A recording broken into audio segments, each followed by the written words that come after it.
പരിശുദ്ധ പരമദിവ്യകാരുണ്യത്തിന് ആരാധനയും സ്തുതിയും പുകഴ്ചയും ഉണ്ടായിരിക്കട്ടെ. പരിശുദ്ധ പരമദിവ്യകാരുണ്യത്തിന് ആരാധനയും സ്തുതിയും പുകഴ്ചയും ഉണ്ടായിരിക്കട്ടെ. പരിശുദ്ധ പരമദിവ്യകാരുണ്യത്തിന് ആരാധനയും സ്തുതിയും പുകഴ്ചയും ഉണ്ടായിരിക്കട്ടെ. കണ്ണുകളെ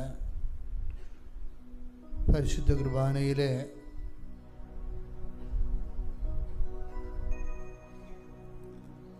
ശ്രദ്ധിച്ചുകൊണ്ട്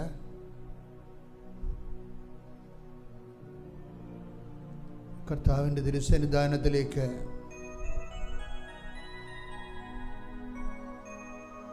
ഈ പ്രഭാതത്തിലെ ദൈവത്തിൻ്റെ പ്രത്യേക പരിപാലന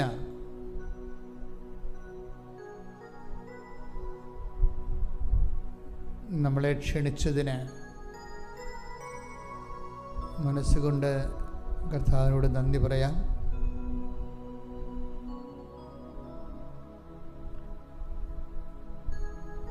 കൃപാസന ഒരു ദൈവവിളിയാണ്. നമ്മുടെ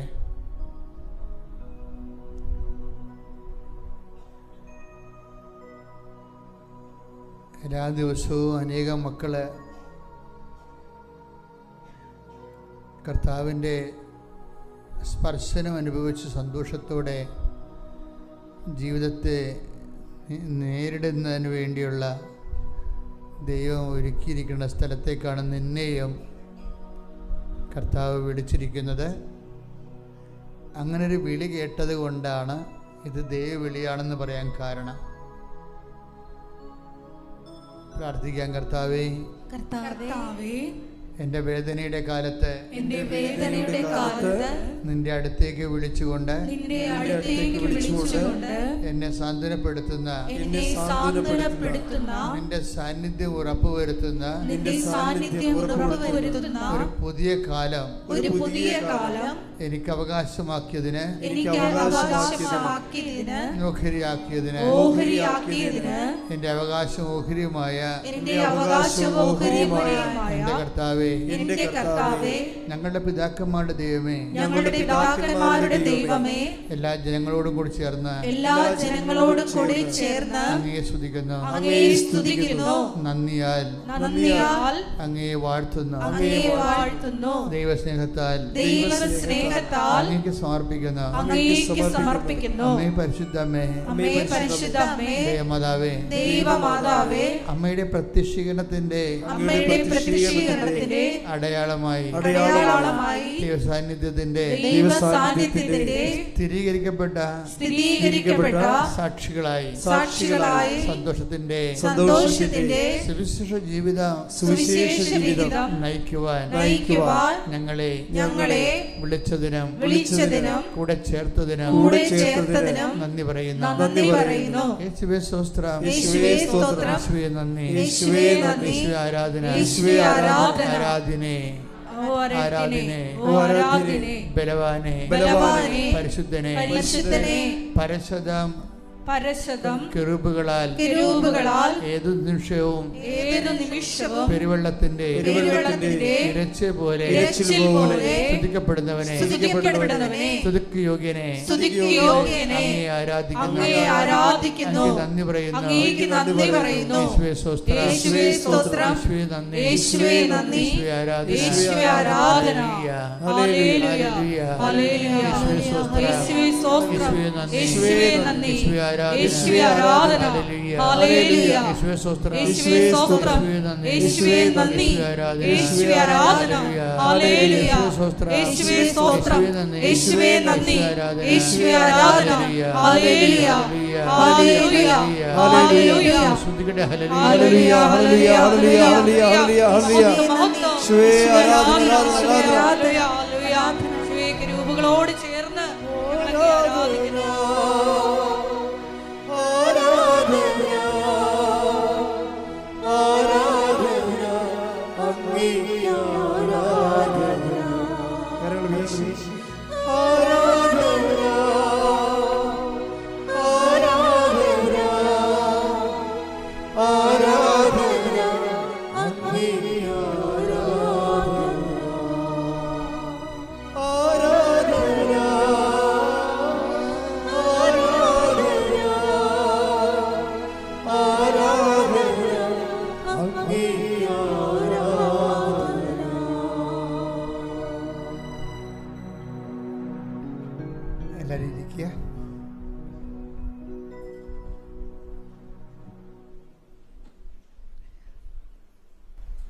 ചെറിയൊരു ഷെഡ്യൂളിന് ചെറിയൊരു ചേഞ്ച് വന്നിട്ടുണ്ട്.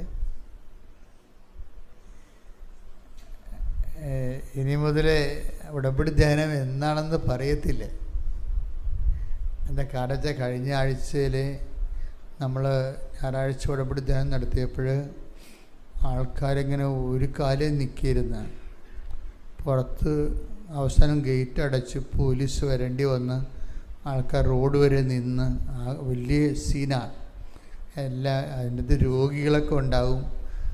നമുക്കറിയാമല്ല, കൃപാസനത്തിൽ വരുമ്പോൾ അവശതയുള്ളവരുണ്ടാകും. ചിലപ്പോൾ അവർക്കൊന്ന് തിക്കലും ഞെരിക്കലും വന്നാൽ രക്ഷപ്പെടാൻ പറ്റാതെ ശ്വാസം മുട്ടിപ്പോകും. അപ്പം അതുകൊണ്ട് ഞാനതിനെ ചേഞ്ച് ചെയ്യാണ് ശരിക്കും. ഏതായാലും പഴയൊരു ഷെഡ്യൂൾ ടൈമിന് ഇനി ആരാധന ഉണ്ടാകത്തില്ല. പഴയ ഷെഡ്യൂൾ ടൈമെന്ന് പറയുന്നത് ഏതാണ്? ഞായറാഴ്ച കുർബാന കഴിഞ്ഞ് 11 മണിക്കില്ലേ, അതിനി അങ്ങനെ ഒരു ആരാധന ഉണ്ടാകത്തില്ല. ഷെഡ്യൂൾ ചേഞ്ച് ചെയ്തിരിക്കുകയാണ്. വേറെ ഒരു ചേഞ്ചിങ് വരുന്നുണ്ട്. നമ്മുടെ ഈ ഡെയിലി ബ്രെഡിൽ പണ്ട് രാവിലെ 5:30ക്കുള്ള ഡെയിലി ബ്രെഡില്ലേ, അതിൽ ആദ്യകാലങ്ങൾ തുടങ്ങിയ സമയത്ത് കഴിഞ്ഞ ഒക്ടോബറിലാണ് ഡെയിലി ബ്രെഡ് തുടങ്ങിയപ്പോൾ പരിശുദ്ധാത്മാവ് അന്നൊരു പ്രത്യേക നോട്ട് തന്നായിരുന്നു. പിന്നീട് ഞാനത് എല്ലാ ദിവസവും പിന്നീട് ഞാൻ വിട്ടുപോയായിരുന്നു. എന്ന് വെച്ച് കഴിഞ്ഞാൽ ഈ ഡോക്യുമെൻ്റുകൾ സമർപ്പിച്ച് പ്രാർത്ഥിക്കണം എന്ന് പറയും. അത് സ്റ്റുഡിയോയിൽ ഇത് ഈ ശുശ്രൂഷ ചെയ്തുകൊണ്ടിരുന്ന സമയത്ത് പെട്ടെന്ന് പരിശുദ്ധാത്മാവ് നൽകിയതാണ്. ഡോക്യുമെൻ്റുകൾ സമർപ്പിച്ച് പ്രാർത്ഥിക്കണം. ഇപ്പം നിങ്ങളൊരു പ്രമാണം ചെയ്യാൻ പോവുകയാണെങ്കിൽ ആ പ്രമാണത്തിന് നക്കലെടുത്ത് രാവിലെ നമ്മൾ ഒരുമിച്ച് പ്രാർത്ഥിക്കുമ്പോൾ നക്കൽ കർത്താവിൻ്റെ തിരുസന്നിധിയിൽ ഉയർത്തിപ്പിടിക്കണം. നിങ്ങളൊരു പരീക്ഷയ്ക്ക് പോവുകയാണെങ്കിൽ അതിൻ്റെ ഹോൾ ടിക്കറ്റ് രാവിലെ അച്ഛൻ പ്രാർത്ഥിക്കുമ്പോൾ ഡെയിലി ബ്രെഡിൻ്റെ കൂടെ തന്നെ പ്രാർത്ഥനാ സമയമാകുമ്പോൾ ഡോക്യുമെൻറ്റുകളെ, പിന്നെ അതുപോലെ തന്നെ ഈ എപ്പോഴും നമ്മൾ ശ്രദ്ധിക്കണം. ഇപ്പോൾ വീടൊക്കെ പണിയാൻ പോകുന്നവരില്ലേ, ഇപ്പോൾ രാവിലെ ഇപ്പോൾ ഇന്ന് തറക്കല്ലിടുകയാണ്, അല്ലെങ്കിൽ വീട് പണിയുടെ പകുതി ബാക്കി ചെയ്യണമെന്ന് വിചാരിച്ചു കഴിഞ്ഞാൽ നിങ്ങൾ വീട്ടിൽ നിൽക്കരുത്. ആ സ്ഥലത്ത് ആ വീട് എവിടെയാണ് പണിയണത് അടുത്തറയിൽ പോയി നിൽക്കണം നിങ്ങൾ. ഇപ്പോൾ ഒരു പശുവാ അല്ലെങ്കിൽ ആടാ അതുകൊണ്ടൊക്കെ ജീവിക്കുന്ന ആൾക്കാരില്ലേ, അപ്പോൾ അതിന് വലിയ ക്ഷീണവും രോഗമൊക്കെ വന്നു കഴിഞ്ഞാൽ കർത്താവ് കാലികളെയെല്ലാം നമ്മുടെ എല്ലാ മേഖലയും ദൈവം ആശീർവദിക്കുകയും എല്ലാ മേഖലയും. അപ്പം അത് നമ്മൾ അവിടെ പോയി പ്രാർത്ഥിക്കണം. അപ്പം അച്ഛൻ പ്രാർത്ഥിക്കുന്ന സമയത്ത് നിങ്ങൾ ഇത് അവിടെ പോയി എന്നാണ് കൂടേണ്ടത്. അല്ലെങ്കിൽ ആ പ്രാർത്ഥനയുടെ സമയത്തെങ്കിലും മൊബൈലും കൊണ്ട് അവിടെ ചെന്നിട്ട് ആ പ്രാർത്ഥന അതിൻ്റെ കൂടെ പ്രാർത്ഥിക്കണം.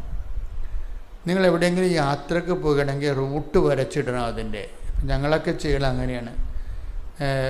രാവിലെ എഴുന്നേറ്റ് റൂട്ട് മുഴുവനും ഇവിടെ യാത്ര ഉണ്ടെങ്കിൽ തിരിച്ചു വരണവരെയുള്ള എല്ലാ റൂട്ടുകളും കർത്താവിന് സമർപ്പിക്കും. അതിന് ഫീഡിങ് പ്രെയർ എന്ന് പറയും. എൻ്റെ സ്വകാര്യമായിട്ട് ഞാൻ നടത്തിക്കൊടുക്കുന്ന ഫീഡിങ് പ്രെയറാണ് ഇപ്പോൾ ഈ ലേഡി ബ്രെഡായിട്ട് വരണത്.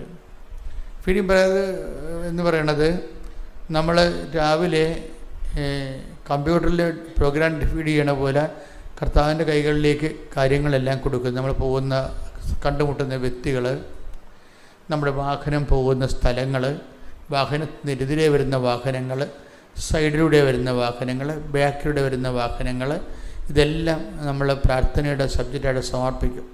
പ്രാർത്ഥന എന്ന് പറയുമ്പോൾ പലപ്പോഴും അത് ഇൻറ്റിമസിയുള്ള പ്രാർത്ഥനയ്ക്ക് ഡീറ്റെയിലിംഗ് കൂടും. സാങ്കേതിക പ്രാർത്ഥനയ്ക്ക് ഡീറ്റെയിലിംഗ് ഉണ്ടാകത്തില്ല. നമ്മൾ ഇപ്പോൾ ഓഫീസർമാരൊക്കെ സംസാരിക്കുമ്പോൾ അങ്ങോട്ടും ഇങ്ങോട്ടും സംസാരിക്കുമ്പോൾ ഡീറ്റെയിൽ ഉണ്ടാകത്തില്ലല്ലോ. പക്ഷേ അമ്മയും മക്കളും കൊണ്ട് സംസാരിക്കണമെങ്കിൽ ഭയങ്കര വിശദീകരണങ്ങളൊക്കെ ഉണ്ടാകും. ദൈവമായിട്ട് സംസാരിക്കുമ്പോൾ ഫീഡിങ് പ്രെയറിൽ ഡീറ്റെയിലിംഗ് ഉണ്ടാകും.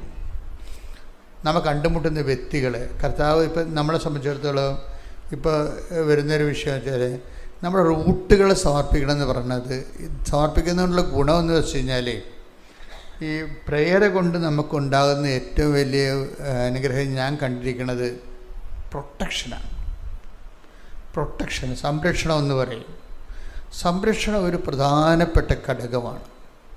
എനിക്ക് പലപ്പോഴും തോന്നിയിട്ടുള്ളൊരു വിഷയം, മനുഷ്യന് അവൻ്റെ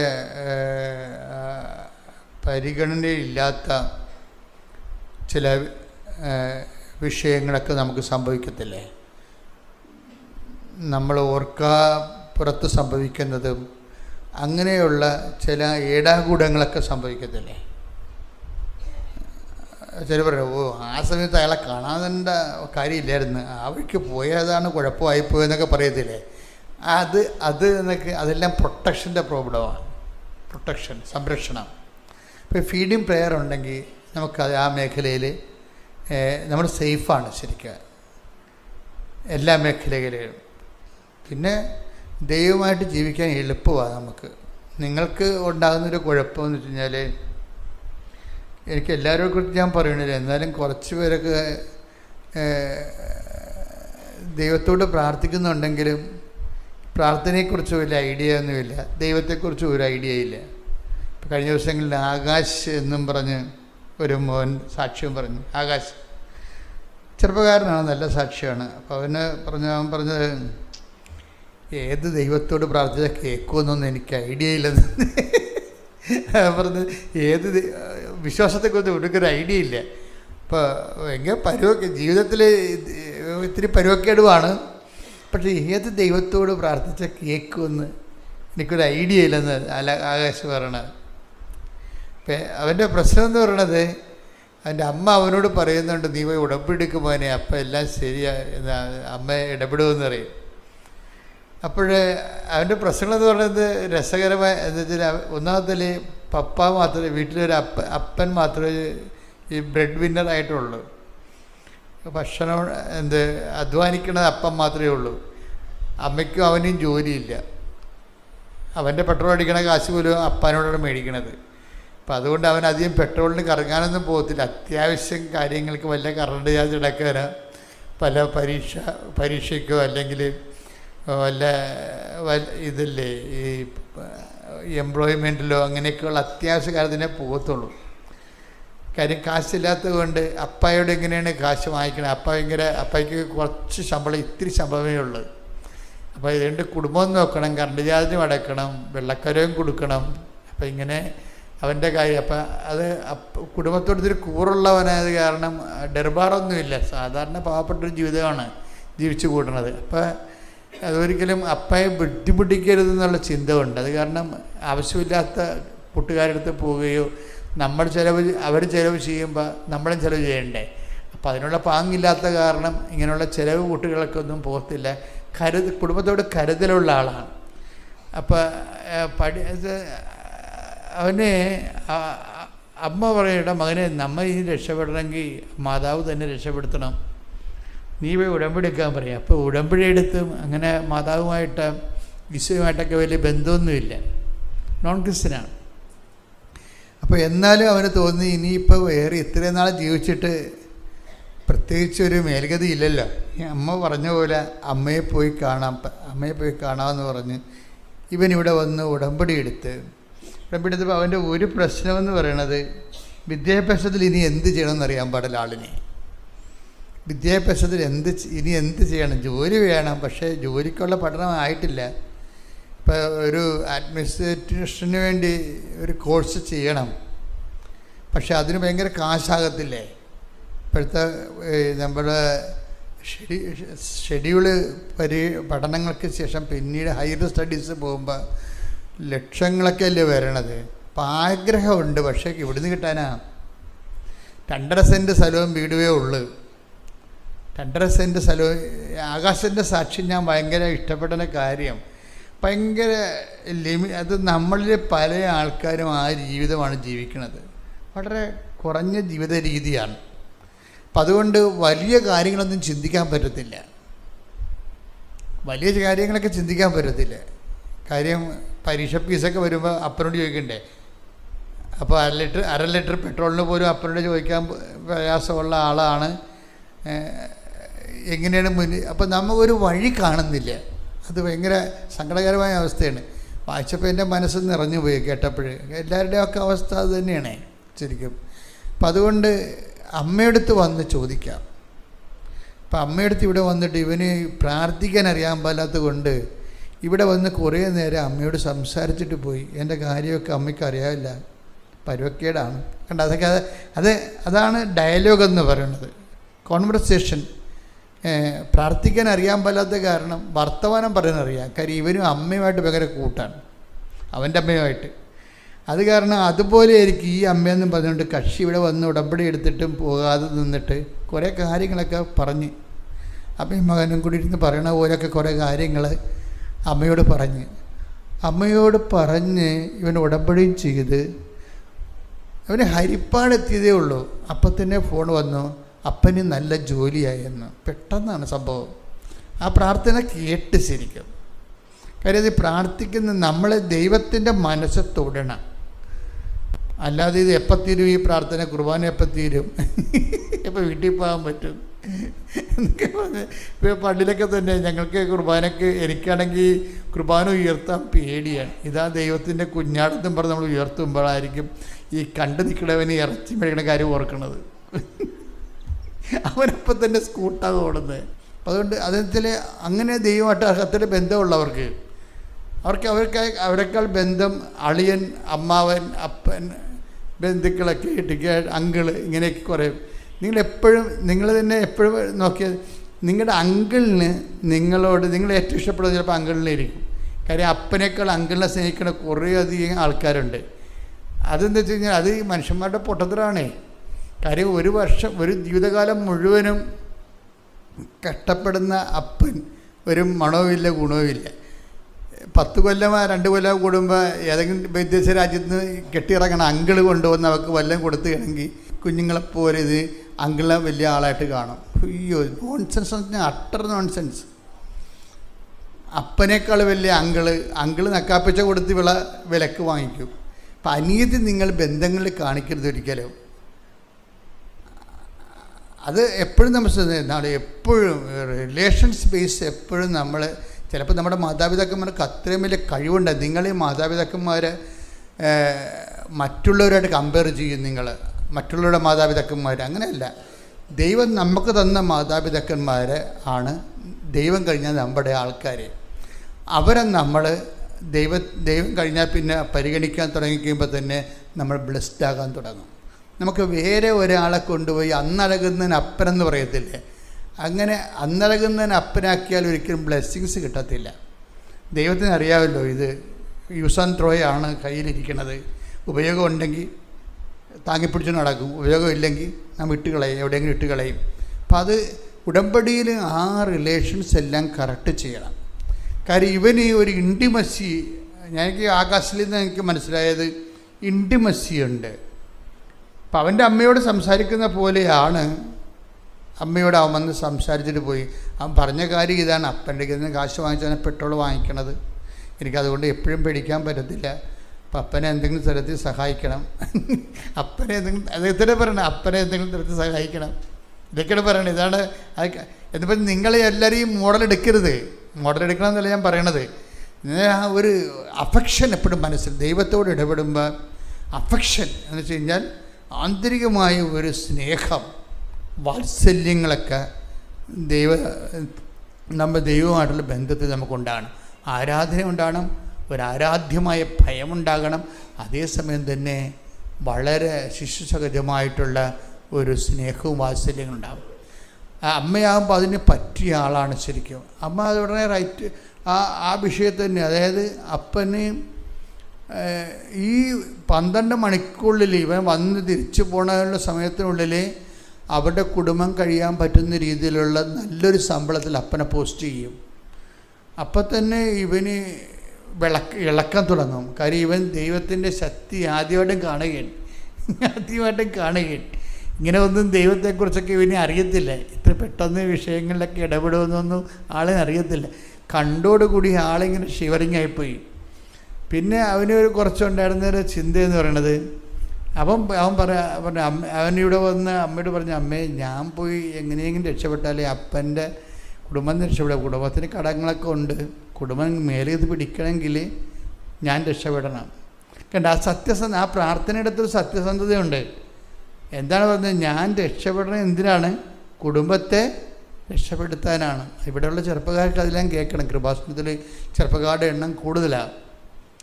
ഞാനത് ഭയങ്കരമായിട്ട് സന്തോഷിക്കുകയും ചെയ്യുന്നുണ്ട് അതിൻ്റെ അകത്ത്. ചെറുപ്പക്കാരെ കാര്യം അവരുടെ കാര്യങ്ങളെല്ലാം അമ്മ ഇപ്പോൾ ഈ ആകാശ്, അത് കഴിയുമ്പോൾ വേറെ ഒരു മോളൊക്കെ ദിവസങ്ങൾ സാക്ഷ്യങ്ങൾ പറയുന്നവരെല്ലാവരും നല്ല ശതമാനം ചെറുപ്പക്കാരാണ്. അവരിങ്ങനെ പെട്ടെന്ന് പിക്കപ്പ് ചെയ്തതിൽ ഞാൻ ഭയങ്കര സന്തോഷമുണ്ട് എനിക്ക്. കാര്യം അവർ ദൈവത്തെ അവരുടെ യൗവനകാലത്ത് തന്നെ അറിയണില്ല. അപ്പം അതായത് യൗവനകാലത്ത് അറിഞ്ഞു കഴിഞ്ഞാൽ നമുക്കുണ്ടാകുന്ന വിഷയത്തിൽ നമ്മൾ ഈ പ്രായം ചെന്ന് കഴിഞ്ഞ് കർത്താവിനെ അറിഞ്ഞു കഴിഞ്ഞാലുള്ള ഒരു കുഴപ്പം, പിന്നെ നമുക്ക് കർത്താവിന് വേണ്ടി ജീവിക്കാൻ അധികം സമയം കിട്ടത്തില്ല. അതാണ് സമയമാണ് പ്രശ്നം. ഇപ്പോൾ എനിക്കൊക്കെ ഉണ്ടായ ഒരു അനുഗ്രഹം എന്ന് വെച്ചാൽ 4 വയസ്സ് മുതൽ, ഞാൻ 4 വയസ്സിലാണ് എൻ്റെ മുറിയിലൊരു കർത്താവിൻ്റെ പടമുണ്ട്. നിങ്ങൾ കാണത്തില്ല, ഞാൻ ഇവിടെ ആരും വരാറില്ല. അപ്പം എൻ്റെ മുടിയിലൊരു അതായത് കർത്താവിൻ്റെ ഒരു മുഖത്തിൻ്റെ പീഡാനുഭവ രൂപമുണ്ട് വലുത്. അത് പെയിൻ്ററാണ്. അപ്പം അത് ഞാൻ എൻ്റെ 3 വയസ്സിലോ മറ്റേ എൻ്റെ അപ്പൻ്റെ കൂടെ ഞാൻ കുടുംബപ്രാർത്ഥന കഴിഞ്ഞ് അപ്പൻ്റെ കൂടെ കയ്യെ തൂങ്ങി നടക്കുന്ന കാലത്ത് ലാവംവെട്ടത്ത് എൻ്റെ വീടിൻ്റെ സൈഡിലുള്ള ചെമ്പരത്തിക്കാട്ടിൽ കണ്ട വലിയ രൂപമാണ്. അന്ന് മുതലാണ് ഞാൻ ഈശോനെ പരിചയപ്പെടുകയും ഈശോയുമായിട്ട് ആകർഷിക്കപ്പെടുകയും ഞാൻ അപ്പനോട് പറയും, ഇത് ഈശോയുടെ മുഖം ഈശോ കണ്ട ഇപ്പോൾ ഈശോ കണ്ടെന്ന് പറഞ്ഞ് ഞാൻ ഓർക്കുകൊണ്ട് അപ്പനോട് പറയണത്. ഇപ്പം എനിക്ക് 3 വയസ്സോ 4 വയസ്സേ ഉള്ളൂ. 4 വയസ്സൊന്നും ഇല്ല അന്ന്. അതെൻ്റെ അമ്മയുടെ വണക്കമാസ പുസ്തകത്തിലിരിക്കുന്ന അതേ രൂപമാണ് ഞാൻ ചെമ്പരത്തിക്കാട്ടിൽ കാണുന്നത്. പക്ഷേ ഞാൻ അച്ഛനായി, ആ ഒരു വിളിയോടുകൂടി അച്ഛനായിട്ട് ആദ്യം ഒരു എത്രയോ വർഷം കഴിഞ്ഞത് 1963 ഈ കാഴ്ച കാണുന്നത്. ഞാൻ 85 അച്ഛനായിട്ട് ഞാനൊരു പള്ളിയിൽ അപ്പോയിൻ്റഡ് ആയി. ആ അപ്പോയിൻ്റഡ് ആയ സമയത്ത് അമ്മ എന്നെ കാണാൻ വന്ന്, എൻ്റെ അമ്മച്ചി പിറ്റേ ആഴ്ച എന്നെ കാണാൻ വന്നപ്പോൾ അമ്മ എനിക്കൊരു പടം തന്നു. അപ്പോൾ ഞാൻ ഈ പടം ഇവിടെ നിന്ന് കിട്ടിയിരിച്ചു. അപ്പം ഞാനൊരു മരിപ്പിന് വന്നപ്പോൾ എനിക്ക് തോന്നുന്നു നിനക്ക് തന്നിട്ട് പോകാമെന്ന്. അപ്പം ഞാൻ നോക്കിയപ്പോൾ എൻ്റെ പൗരോഹിത്യ ജീവിതം തുടങ്ങുകയാണ്. അപ്പോൾ ഈശോ എന്നെ ഓർപ്പിച്ചു, അന്നത്തെ ചെമ്പരത്തിക്കാട്ടിലെ ഞാൻ കണ്ട കർത്താവിൻ്റെ രൂപം വീണ്ടും അമ്മ തന്നെ കൊണ്ടുവന്ന് എനിക്ക് തന്നിരിക്കുകയാണ്. അതിൻ്റെ അർത്ഥം എന്താണ്? ഞാൻ നിൻ്റെ കൂടെ ഇങ്ങനെ സഞ്ചരിക്കുന്നുണ്ടെന്ന് എൻ്റെ അർത്ഥം. അത് ദൈവമായിട്ട് ജീവിക്കണം ഭയങ്കര രസമാണ് മക്കളെ. എനിക്ക് തോന്നൽ എന്താണെന്നറിയോ, ഞാൻ ഇങ്ങനെയൊക്കെ പറയണ കേൾക്കുമ്പോൾ നിങ്ങൾക്ക് മനസ്സിലാകേണ്ടത്, നിങ്ങളൊന്ന് ചേഞ്ച് ചെയ്യണം. നിങ്ങളിപ്പോൾ ഈ ജീവിതത്തിൽ നമുക്ക് ഒത്തിരി പ്രശ്നങ്ങളുണ്ടല്ലോ, പല പ്രശ്നങ്ങൾ, കേസ്, ജപ്തി നടപടികൾ, വീട്ടിലെ കലഹങ്ങൾ, വൈവാഹിക ഭിന്നതകൾ, മക്കളില്ലാത്ത അവസ്ഥകൾ. അപ്പോൾ നിങ്ങൾ സാക്ഷ്യം കേൾക്കണില്ലേ? എല്ലാത്തിനും അമ്മ മറുപടി പറയുന്നുണ്ട് ഉടമ്പടിയിലൂടെ എല്ലാത്തിനും മറുപടി. അപ്പോൾ എന്താ നമ്മൾ ചെയ്യേണ്ടതെന്ന് വെച്ച് കഴിഞ്ഞാൽ, നമ്മൾ ദൈവത്തിന് ഇപ്പം നമ്മുടെ വിഷയത്തിന് നമ്മളൊരു പ്രാധാന്യം കൊടുക്കണോണ്ടാണല്ലോ നിങ്ങൾ വെളുപ്പിന് എഴുന്നേറ്റ് ഇവിടെ വരണത്. ഇപ്പോൾ ഇവിടെ നിങ്ങൾ ഇത്ര വെളുപ്പിനെ എഴുന്നേറ്റ് ഇന്നലെ തന്നെ വന്ന് ഇവിടെ താമസിക്കുന്നവരുണ്ട് ഈ സ്ഥലത്തൊക്കെ പലയിടത്തും.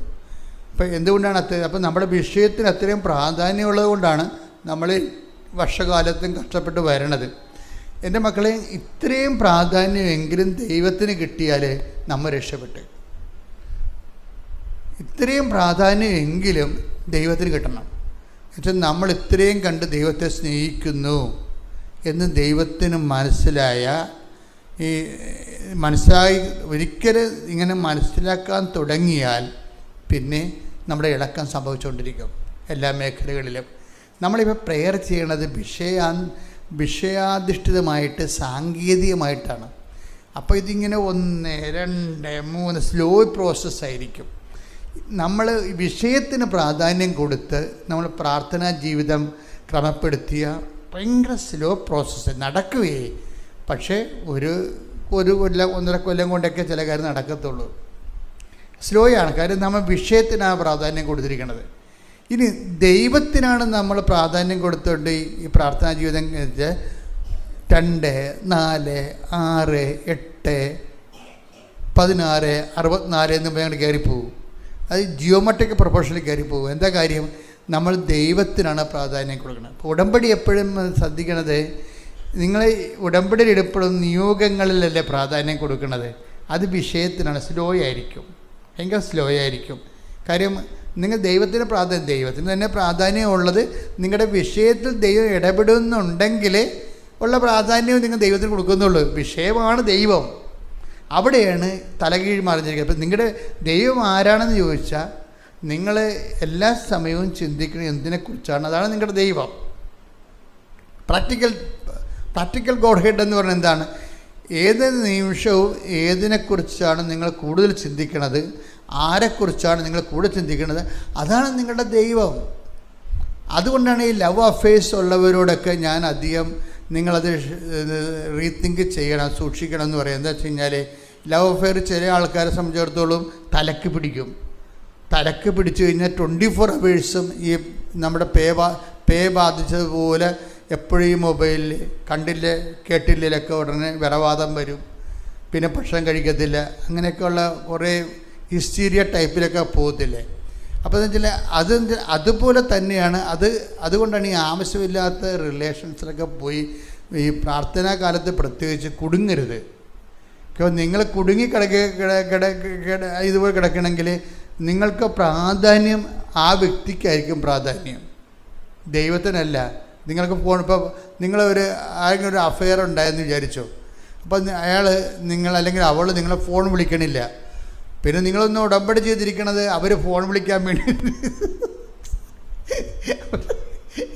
അപ്പോൾ എന്താണ് ഇങ്ങനെ ഫോൺ വിളിക്കാത്തത്? ഇനി വേറെ വല്ല കമ്പനിയിലും അവർ ചെന്ന് പെട്ട് കാണുക, എന്നെ ഉപേക്ഷിച്ച് കാണുക.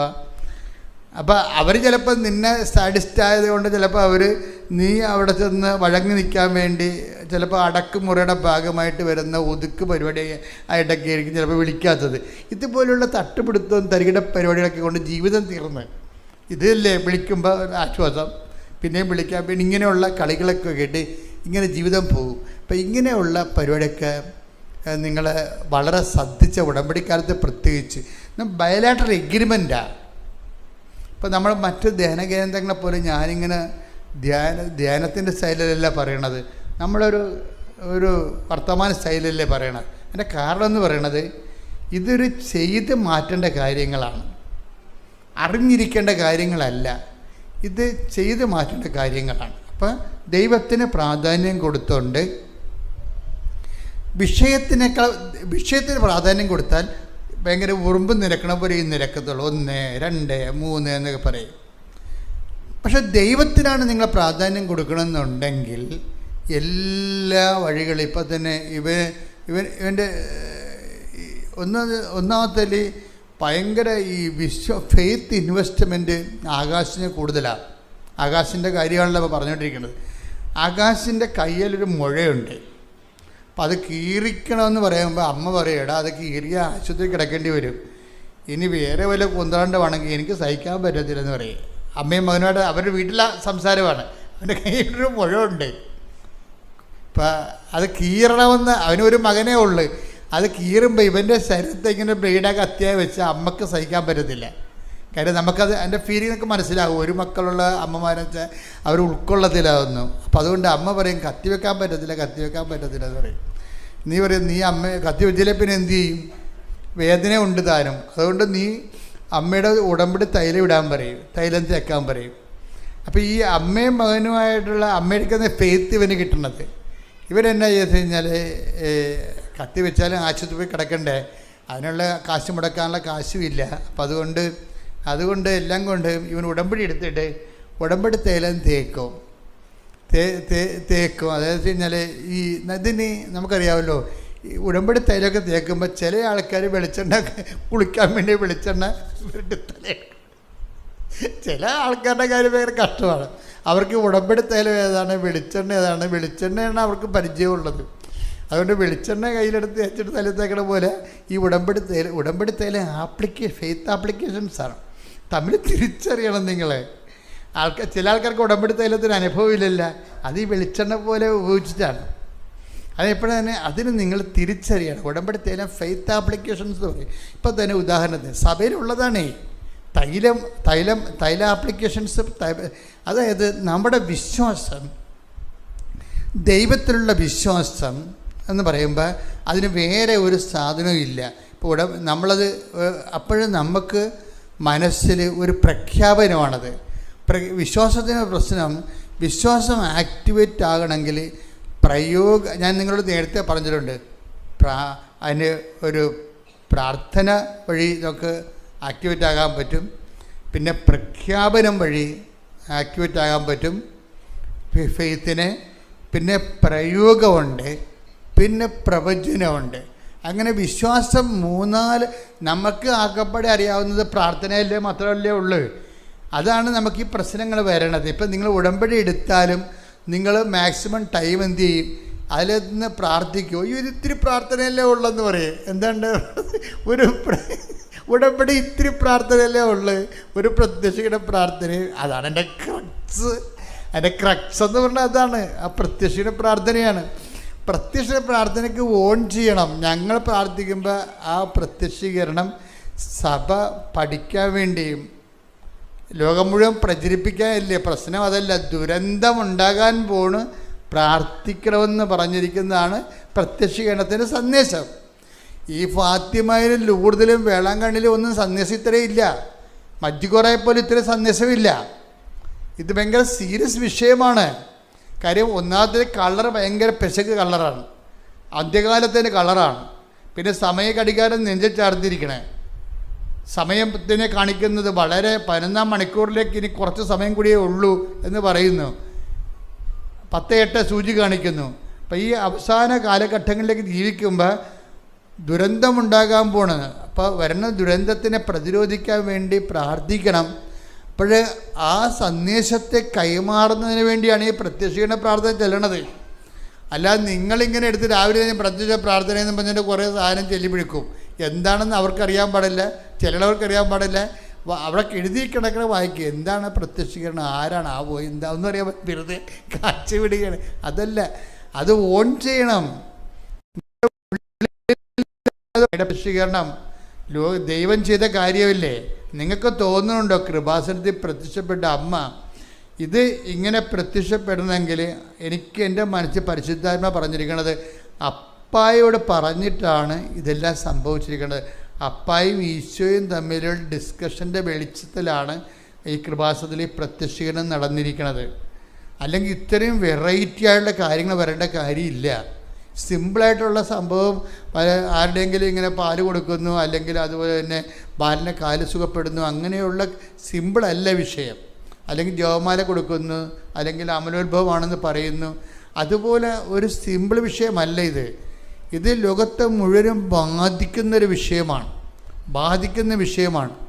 ഇപ്പം നമ്മളിപ്പോൾ വന്നുകൊണ്ടിരിക്കുന്ന എല്ലാ വിഷയങ്ങൾക്കും. അതുകൊണ്ടാണ് നമ്മൾ പ്രത്യക്ഷ പ്രാർത്ഥനയിൽ പ്രകൃതിയുടെ സംരക്ഷണത്തിന് വേണ്ടി പ്രപഞ്ച പ്രകൃതിയെ മാതാവിനെ ഏൽപ്പിക്കാൻ പറയേണ്ട കാര്യം അതാണ്. അത് പോപ്പ് ചെയ്യേണ്ട കാര്യമാണ്. പ്രപഞ്ച പ്രകൃതിയെ, അല്ലാതെ നിങ്ങളെ പ്രത്യക്ഷീകരണം സഭ ഏറ്റെടുത്തിട്ട് അതിൻ്റെ പേരിൽ പുതിയ കാശ് അടിച്ചിറക്കാനല്ല. അതിൻ്റെ പേരിൽ ജനങ്ങളെ പ്രാർത്ഥിച്ച് അനുഭവങ്ങൾ ഉണ്ടാകുക എന്ന് മാത്രമല്ല ഉദ്ദേശം. ഈ പ്രപഞ്ച പ്രകൃതിയെ മുഴുവനും ഭൂസ്വർഗങ്ങളുടെ രാജ്ഞിയായ പരിശുദ്ധ അമ്മയ്ക്ക് സഭ പ്രതിഷ്ഠിക്കണം. കാര്യം ഈ സഭ പ്രതിഷ്ഠിക്കുന്നതോടു കൂടിയാണ് മാതാവിനെ ഇപ്പം ഇതാ നിൻ്റെ മകൻ എന്ന് പറയുമ്പോൾ ഈ മനുഷ്യനോട് ബന്ധപ്പെട്ട് ബാധിക്കുന്ന എല്ലാ വിഷയങ്ങളും ഈ ഇതാ നിൻ്റെ മകനെന്ന് പറയുന്ന ആ കുരിശിലെ അവസാന വചനങ്ങളിലുണ്ട്. ഈ അമ്മയ്ക്കാണ് അത് ഏൽപ്പിച്ചിരിക്കുന്നത്. ഈ അമ്മയ്ക്ക് എന്താണ്, ഈശോ കുരിശിൽ നിന്ന് രക്തപങ്കലിനായി നിൽക്കുന്ന സമയത്ത്, മരണശ്വാസം വഹിക്കുന്ന സമയത്തുള്ള ഏറ്റവും പ്രധാനപ്പെട്ട കാര്യമല്ലേ അവസാന നിമിഷം പറയണത്. ഇപ്പം നമ്മുടെ അപ്പന്മാർ മരിക്കാന്നായാലും അമ്മമാർ മരിക്കാന്നായാലും മരിക്കാൻ നേരത്ത് പറയണ വിഷയങ്ങൾ ആരോട് പറയണമെങ്കിൽ എന്താണ്, നിങ്ങൾ അടുക്കളയിൽ എറമ്പത്ത് കിടക്കണ വിറക് വാരി മഴ വരാൻ പോണെന്നൊക്കെയാണ് പറയണത്. അമ്മ മരിക്കാൻ പോവുകയാണ്. അപ്പം അമ്മയ്ക്ക് എന്തോ പറയാനുണ്ട്, ചെല്ല് മക്കളെല്ലാം വിളിക്കുന്നുണ്ട്. അപ്പം അമ്മ ചെല്ലുമ്പോൾ മക്കളെ മഴ വരാൻ പോണ ആ വിറക് വാരി ചാർത്തിലിട്ടേക്കാൻ പറ. അങ്ങനെയുള്ള നിസ്സാര കാര്യങ്ങളൊക്കെ ഒരു മരിക്കാൻ നേരത്ത് പറയുവാ ഇല്ല. വളരെ സീരിയസ് കാര്യങ്ങളെ മരിക്കാൻ നേരത്തെ പറയത്തുള്ളൂ. അതാണ് പറയണത്. എന്താണ്, ഇതാ നിൻ്റെ മകൻ. മനുഷ്യരാശിയെ അമ്മയ്ക്ക് ഏൽപ്പിച്ചിരിക്കുകയാണ്. അപ്പം മനുഷ്യരാശിയെ അമ്മയ്ക്ക് ഏൽപ്പിക്കുമ്പോൾ മനുഷ്യനും അവനെ സപ്പോർട്ട് ചെയ്ത് നിൽക്കുന്ന ജീവജാലങ്ങളും വെജിറ്റേഷൻ മുഴുവനും പ്രകൃതിയും എല്ലാം അമ്മയ്ക്ക് ഏൽപ്പിച്ചിരിക്കുകയാണ്. അതാണ് പ്രപഞ്ച പ്രകൃതിയുടെ മാതാവെന്ന് പറയണത്. മനുഷ്യനെ ഏൽപ്പിച്ചിരിക്കുകയാണ് യോഹന്നാനിലൂടെ. നമ്മൾ പറയണത് വിശ്വാസിയെ ഏൽപ്പിച്ചു, ശിഷ്യനെ ഏൽപ്പിച്ചു എന്നൊക്കെയാണ് പറയണത്. പക്ഷേ സത്യം എന്താണ്? അവിടെ ഏൽപ്പിച്ചിരിക്കുന്നത് മനുഷ്യനും മനുഷ്യനോട് ബന്ധപ്പെട്ട എല്ലാ ഇൻഫ്രാസ്ട്രക്ചേഴ്സും ഇനി അമ്മയാണ് നോക്കേണ്ടത്. അപ്പം തന്നെ ഇവർ ഭൂസ്വലോക രാജ്ഞിയായി മകൻ മുടി ധരിപ്പിക്കപ്പെട്ടു കഴിഞ്ഞു. കർത്താവിൻ്റെ രക്തസാക്ഷിത്വത്തിൻ്റെ ഫലം അമ്മയുടെ രാജ്യത്തെ തിരുനാളാണ്. കർത്താവിൻ്റെ രക്തസാക്ഷിത്വത്തിൻ്റെ ഫലം എന്താണ്? അതിൽ ഒരു ഫലമെന്ന് പറയണത് അമ്മയുടെ രാജ്ഞി പദമാണ്. എല്ലാം അമ്മയുടെ അധികാരത്തിലേക്ക് കൊണ്ടുവരികയും അതുകൊണ്ട് തന്നെയാണ് പ്രപഞ്ചം ഭൂമിക്ക് ചൂട് പിടിക്കുന്നു, ഭൂമി പനിക്കുന്നു എന്നൊക്കെ പറയുമ്പോൾ, ക്ലൈമറ്റ് ചേഞ്ച് വരാൻ പോകണമെന്നൊക്കെ പറയുമ്പോൾ ട്രംപ് എന്താ പറഞ്ഞത്? ക്ലൈമറ്റ് ചേഞ്ചുകാർ കുറേ നുണ പറഞ്ഞുകൊണ്ട് ആൾക്കാരെ പറ്റിക്കുന്നുണ്ട്. ഇനി അമേരിക്കയുടെ 5 പൈസ ക്ലൈമറ്റ് ചേഞ്ചുകാർക്ക് കൊടുക്കരുത്. എനിക്കിഷ്ടപ്പെട്ടായിരുന്നു ട്രംപിൻ്റെ ആദ്യ സ്റ്റേറ്റ്മെൻറ്റ് അതാണ്. ഇനി ക്ലൈമറ്റ് ചേഞ്ച് എന്നും പറഞ്ഞ് നാട്ടുകാരെ പറ്റിക്കണം. ലക്ഷക്കണക്കിന് കോടി രൂപ, 23% പണം അമേരിക്കയുടേതാണ്. ഇവരിട്ടുണ്ട് ഓരോരോ കാര്യങ്ങൾ പറഞ്ഞ് ആൾക്കാരെ പേടിപ്പിക്കാൻ വേണ്ടി ഉപയോഗിക്കണ ശാസ്ത്രജ്ഞന്മാരുടെ വേഷം കെട്ടിക്കൊണ്ട് ഇനി അമേരിക്കയിൽ നിന്ന് 5 പൈസ കിട്ടത്തില്ലെന്ന് പറയും. പക്ഷേ ഞാനത് കേട്ടപ്പോൾ എനിക്ക് സന്തോഷം തോന്നിയതിൻ്റെ കാരണം ഈ ക്ലൈമറ്റിൻ്റെ അകത്ത് ചെറിയ ചേഞ്ച് വരുന്നുണ്ട്. ഈ പറയണ പോലെയുള്ള ആൾക്കാരെ പേടിപ്പിക്കേണ്ട കാര്യമില്ല. പേടിപ്പിച്ചുകൊണ്ട് പ്രത്യേകിച്ച് കാര്യമൊന്നുമില്ലല്ലോ. ശാസ്ത്രജ്ഞന്മാരും രാഷ്ട്രങ്ങളും ബുദ്ധിയും ബോധമുള്ളവർ അതിൻ്റെ നടപടി ചെയ്യണം. ആൾക്കാരെ എന്തിനാ പേടിപ്പിക്കണം? അപ്പോൾ അത് കറക്റ്റാണ് ആ പോയിൻ്റ്. പക്ഷേ ഇത് ശാസ്ത്രത്തിൻ്റെ കയ്യിൽ നിൽക്കുക, ഈ സംഭവം നിൽക്കത്തില്ല. ഇത് ഏൽപ്പിച്ച ഒരാളുണ്ട്. ആ ആളിന് ഈ പ്രപഞ്ചത്തിൻ്റെ പ്രകൃതിയെ സഭ സമർപ്പിക്കണം. അത് നിങ്ങളുടെ കുടുംബം തൊട്ടും മക്കളെ തൊട്ടും. ഇപ്പം നിങ്ങളുടെ മക്കളെ കഞ്ചാവാണ്, അല്ലെങ്കിൽ നിങ്ങളുടെ മക്കളെ പോലീസ് പിടിച്ചു, അല്ലെങ്കിൽ നിങ്ങളുടെ ഇടയ്ക്കിടെ കള്ളക്കേസ് കൊടുത്തു. എന്താണ് ഇത് ഏൽപ്പിച്ചിരിക്കുന്നത്? ആരെയാണ്? മറിയത്തിനാണ് ഏൽപ്പിച്ചിരിക്കുന്നത്. ഇതാ നിൻ്റെ മകൻ. അതാണ് സംഭവം. അപ്പം നിങ്ങൾക്ക് ഇപ്പം നിങ്ങളുടെ ഭർത്താവ് വേറെ സ്ത്രീകളോട് പെരുമാറുന്നതായിട്ടൊക്കെ തോന്നി ഇപ്പം നിങ്ങൾക്ക് സഹിക്കാൻ പറ്റണില്ല. ഏൽപ്പിക്കേണ്ടത് ആരെയാണ്? ഇതാ നിൻ്റെ മകൻ. മറിയത്തെയാണ് ഏൽപ്പിക്കേണ്ടത്. ഈ മറിയത്തെ ഏൽപ്പിക്കുമ്പോൾ നാക്ക് കൊണ്ട് ഏൽപ്പിച്ചിട്ട് കാര്യമില്ല, ദൈവം ഏൽക്കത്തില്ല. ഇപ്പം നിങ്ങൾ പറയും പ്രത്യക്ഷ പ്രാർത്ഥനയല്ലേ ഉള്ളു ഇതിൻ്റെ അകത്ത്, അത് ഇത്രയല്ലേ ഉള്ളു, എന്നാൽ അതുകൊണ്ട് 100 ചെല്ലാമെന്ന് പറയും. ചെടുത്തി പട കാര്യം ഭയങ്കര കട്ടാണ്. മൂടമ്പഴി എടുത്തിട്ട് തലകീഴായി വെച്ചിരിക്കും. എന്താ കാര്യം? പ്രത്യക്ഷീകരണം വീട്ടിൽ തന്നെ കുത്തിയിരിക്കും. പ്രത്യക്ഷ പ്രാർത്ഥന വേണമെങ്കിൽ 100 പ്രാവശ്യം ചെല്ലും, ഒരു കുഴപ്പമില്ല. കാര്യം പ്രാർത്ഥന ഇത്രയല്ലേ ഉള്ളൂ. അവർക്ക് പ്രാർത്ഥനയാണ് വേണ്ടത്. എൻ്റെ മക്കളെ, ഇത് വിശ്വാസത്തിൻ്റെ 10% പ്രെയർ എന്ന് പറയണത്. 20% പോലും അല്ല, പ്രെയർ 10%. ബാക്കി 90% വിശ്വാസ പ്രഖ്യാപനം എന്ന് പറയണത് വേറെ കാര്യങ്ങളാണ്. വിശ്വാസത്തിൻ്റെ പ്രഖ്യാപനത്തിൽ അത് 10% പ്രാർത്ഥനയും ബാക്കി ഉള്ളതെല്ലാം ഒന്ന് പ്രഖ്യാപനമാണ്. ശരിക്കും പ്രഖ്യാപനം എന്ന് പറയുമ്പോൾ എപ്പോഴും നമ്മൾ ശ്രദ്ധിക്കണം. പ്രഖ്യാപനം എന്ന് പറയുമ്പോൾ ഞാൻ എല്ലാ ദിവസവും പറയും, ലിവിങ് ബ്രെഡിലും പറയും, ഇവിടെയും പറയും. കാര്യം ഈ ജനം എല്ലാം പുതിയ ആൾക്കാരാണല്ലോ കൃപാസന്ധ്യ വരണത്. ഇപ്പോൾ പഴയ ആൾക്കാർക്ക് ചിലപ്പോൾ ബോറടിക്കും. അച്ഛൻ ഇത് എപ്പോഴും അച്ഛൻ ഇത് തന്നെ അറിയാൻ പാടുള്ളൂ. അങ്ങനെയല്ല, പുതിയ അണ്ണന്മാർ വന്നിരിക്കുകയല്ലേ. കാര്യം ഈ ആഴ്ച തന്നെ ഉടമ്പടി എടുത്തിരിക്കുന്നത് പുതിയ ആൾക്കാരാണ്ട് 3000 പറ്റുമുണ്ട് ഈ മഴക്കാലത്ത് പോലും. ഇതെല്ലാം പുതിയ ആൾക്കാരാണ്. ഇവർക്ക് ഉടമ്പടിയെക്കുറിച്ച് ഒന്നും അറിയത്തില്ല. അതുകൊണ്ട് ഞാനെന്ത് ചെയ്യും? ആദ്യം പോലെ ഇടയ്ക്കിടയ്ക്ക് പറഞ്ഞുകൊണ്ടിരിക്കും, പഴയ കാര്യങ്ങളൊക്കെ പറഞ്ഞുകൊണ്ടിരിക്കും. എന്താ കാര്യം? ഇത് പഠിക്കേണ്ട ആൾക്കാർ പഠിക്കാതെ ഒന്നും ചെയ്യാൻ പറ്റത്തില്ല. അല്ല, പ്രത്യേകിച്ച് പ്രാർത്ഥന 100 പ്രാവശ്യം ചെല്ലാന്ന് പറഞ്ഞ് ഇത് വർക്കൗട്ട് ചെയ്യത്തില്ല.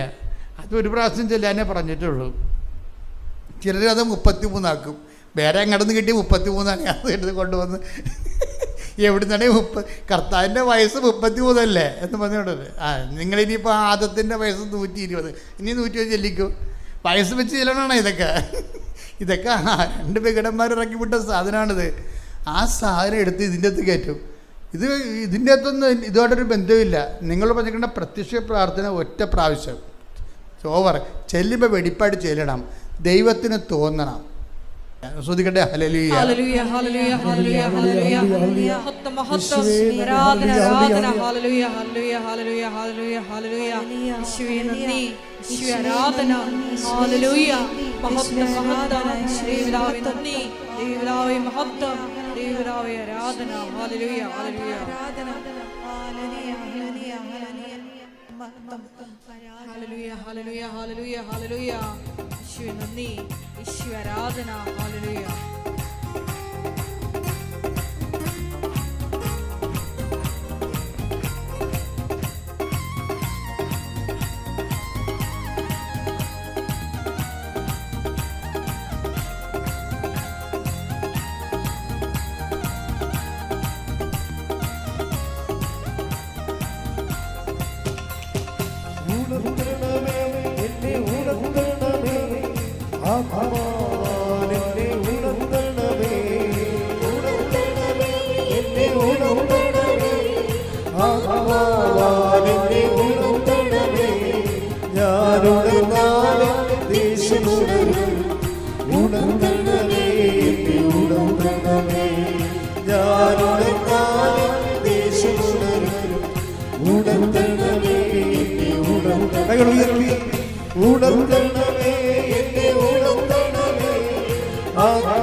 വലിയ വചന വെളിപാടുകൾക്ക് നന്ദി പറയുന്നു.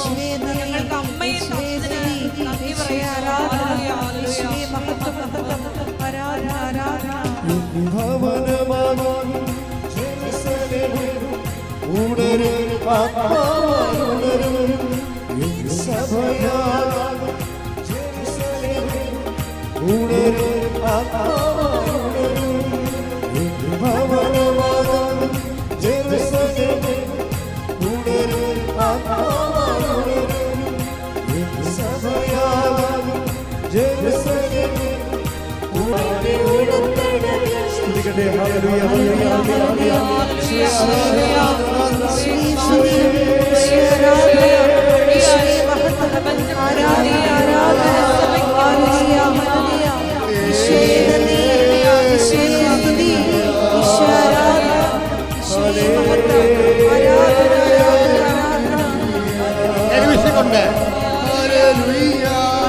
ഭാഷാവരത്തോടെ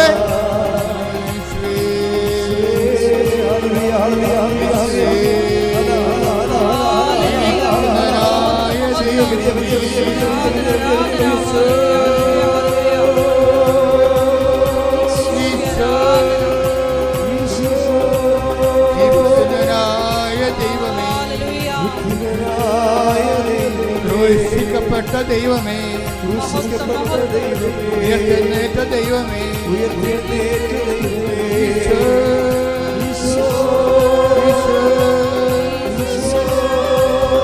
ഉദ്ധിതനായ ദൈവമേ, ക്രൂശിക്കപ്പെട്ട ദൈവമേ, തിരുവിലാവിൽ മുറിവേറ്റ ദൈവമേ, കിരീടം ചൂടിയ ദൈവമേ,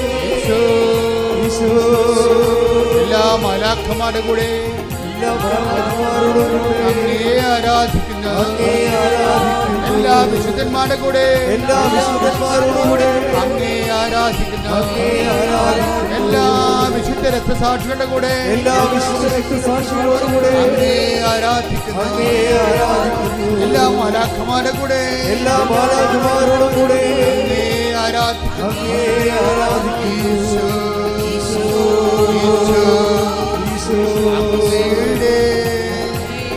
തിരുമുറുവാർന്ന വലത് കരത്താൽ ഓരോ മകനെയും ഓരോ മകളെയും ഈ നിമിഷം സ്പർശിക്കണമേ. വൈദ് അക്കാലം പോലെ ദൈവശക്തിയാൽ അങ്ങയുടെ മക്കള് നിറയട്ടെ. പൈശാചിക ശക്തികള് യേശുവിന്റെ നാമത്തില് വിട്ടുമാറട്ടെ. യേശുവിന്റെ നാമത്തില് മാരക രോഗങ്ങള് സൗഖ്യം പ്രാപിക്കട്ടെ. യേശുവിന്റെ നാമത്തില് തീരാവേദനകള്, ദുരിതങ്ങള്, തടസ്സങ്ങള് യേശുവിന്റെ നാമത്തിൽ വിട്ടുമാറട്ടെ. യേശുവിന്റെ നാമത്തിൽ വിട്ടുമാറട്ടെ. ഞങ്ങൾ ബലം പ്രാപിക്കട്ടെ. ഞങ്ങൾ നിത്യപിതാവേ നിത്യപിതാവേ അങ്ങേ പുത്രനായ യേശു ക്രിസ്തുവിന്റെ നാമത്തിലെ അങ്ങയുടെ കൈകളെ ഉയർത്തണമേ. എല്ലാ ബലഹീനതകളെ അതിജീവിക്കുവാൻ അങ്ങയുടെ മക്കളെ ശക്തിപ്പെടുത്തണമേ.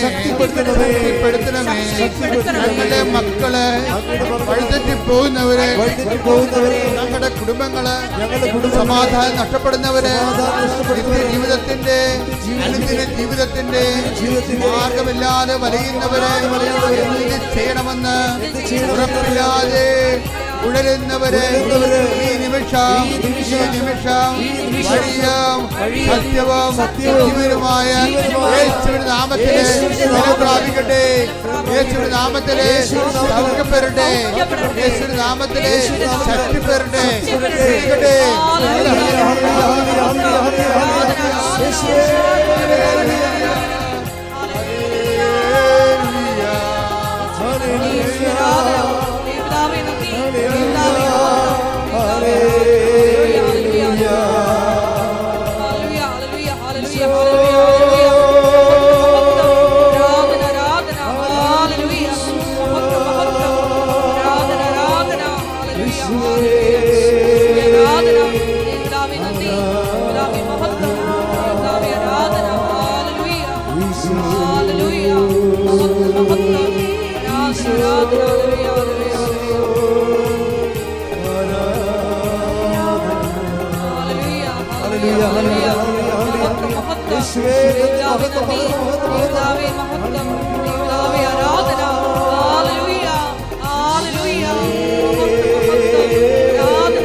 കൈകൾ കൂപ്പി കർത്താവിൻ്റെ സാന്നിധ്യം അനുഭവിക്കുക.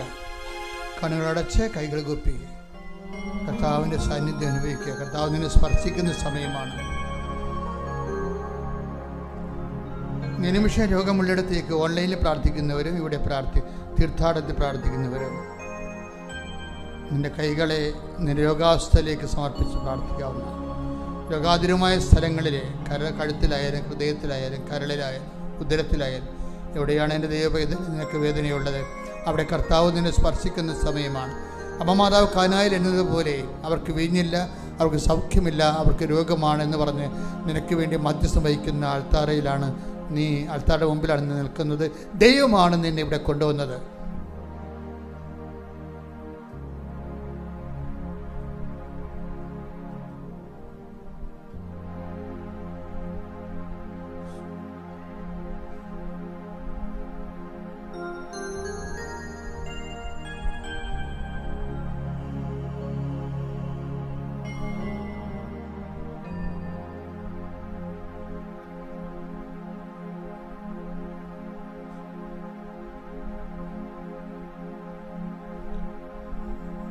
ബ്ലഡ് ചെക്ക് ചെയ്തപ്പോൾ എന്തെങ്കിലും തരത്തിലുള്ള വ്യത്യാസങ്ങൾ കാണുന്നവർ അത് നോർമലാകാൻ വേണ്ടി പ്രാർത്ഥിക്കുക. കർത്താവ് നിന്നെ സഹായിക്കും. നിന്നെ സന്ധിക്ക് ഈ സമയം നെഞ്ചത്ത് കൈവച്ചുകൊണ്ട് ബ്ലഡ് എടുത്തപ്പോൾ എന്തെങ്കിലും നോർമൽ അല്ലാതെ കണ്ടിട്ടുണ്ടെങ്കിൽ അതിന് കണ്ടതിൻ്റെ ഇപ്പോഴും കർത്താവ് സൗഖ്യത്തിനായിട്ട് പ്രാർത്ഥിക്കുന്ന സമയമാണ്.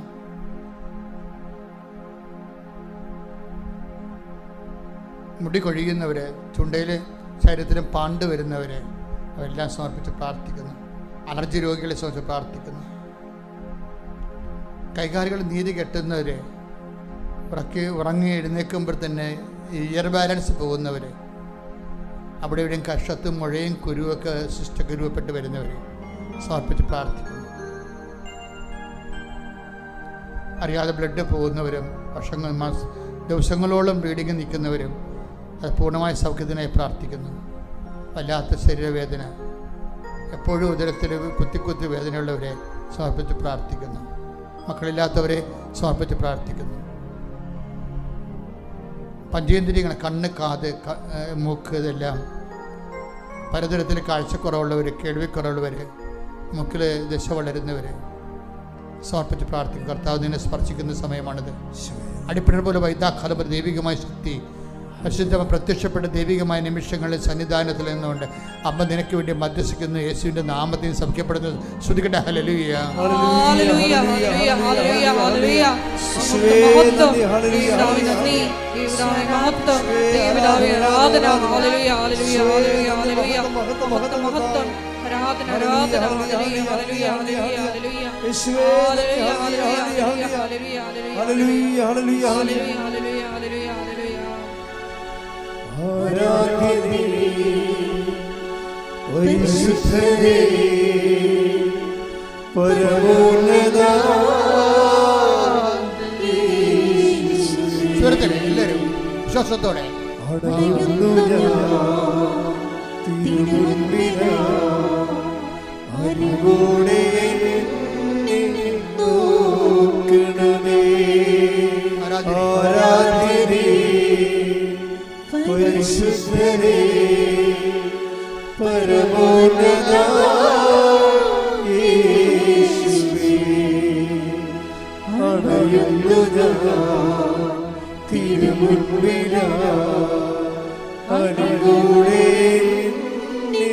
നോക്കണമേ. ഒരുമിച്ച് എല്ലാവരും ആരാധ്യനെ, ആരാധ്യനേ, പരിശുദ്ധനേ, പരമോന്നത യേശുവേ, അണയുന്നു തിരുമുൻപിൽ അറിവോടെ നോക്കണമേ.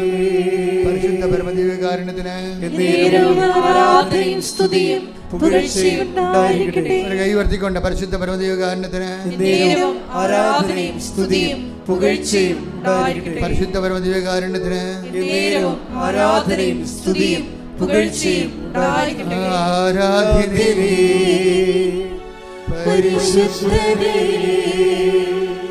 പരമോന്നത യേശുവേ, അണയുന്നു തിരുമുൻപിൽ അറിവോടെ നോക്കണമേ. ആരാധ്യനേ, പരിശുദ്ധനേ, പരമോന്നത യേശുവേ, അണയുന്നു തിരുമുൻപിൽ അറിവോടെ നോക്കണമേ. വീണ്ടും കണ്ണുകളടക്കുക, കൈകൾ കൂപ്പുക, കർത്താവിനെ മനസ്സിൽ ധ്യാനിക്കുക, അമ്മയുടെ മധ്യസ്ഥം യാചിക്കുക.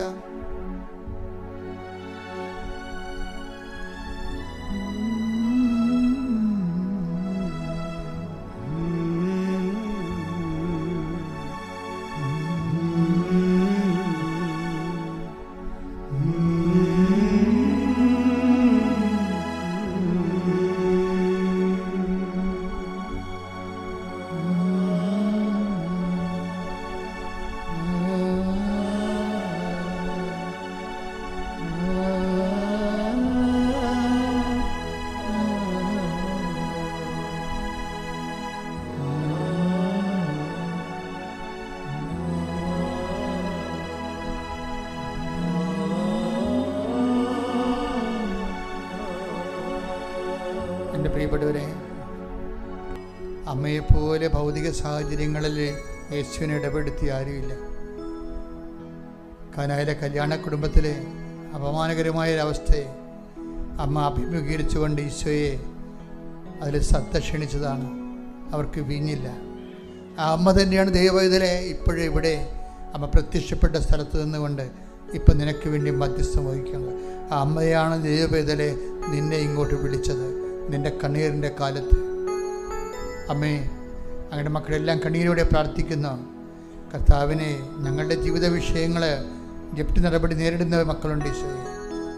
ഈ ആഴ്ച എങ്ങനെയാണ് തല്ലിപ്പിഴച്ച് പോകണമെന്നൊരു ഐഡിയയും ഇല്ലാതെ കടക്കാർ എപ്പോഴും ശല്യപ്പെടുന്ന വീടുകളുണ്ടമ്മേ.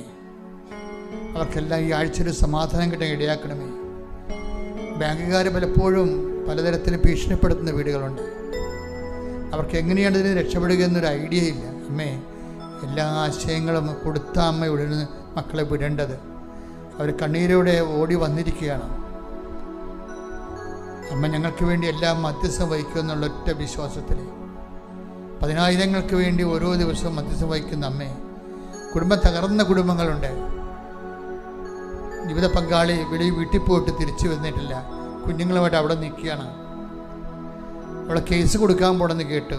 ഞാനിവിടെ നിന്ന് എടുത്ത് കൊടുക്കാനാണ് ഓർത്തിട്ട് ജീവിക്കാനും തോന്നണില്ല, മരിക്കാനും തോന്നാത്ത അവസ്ഥ.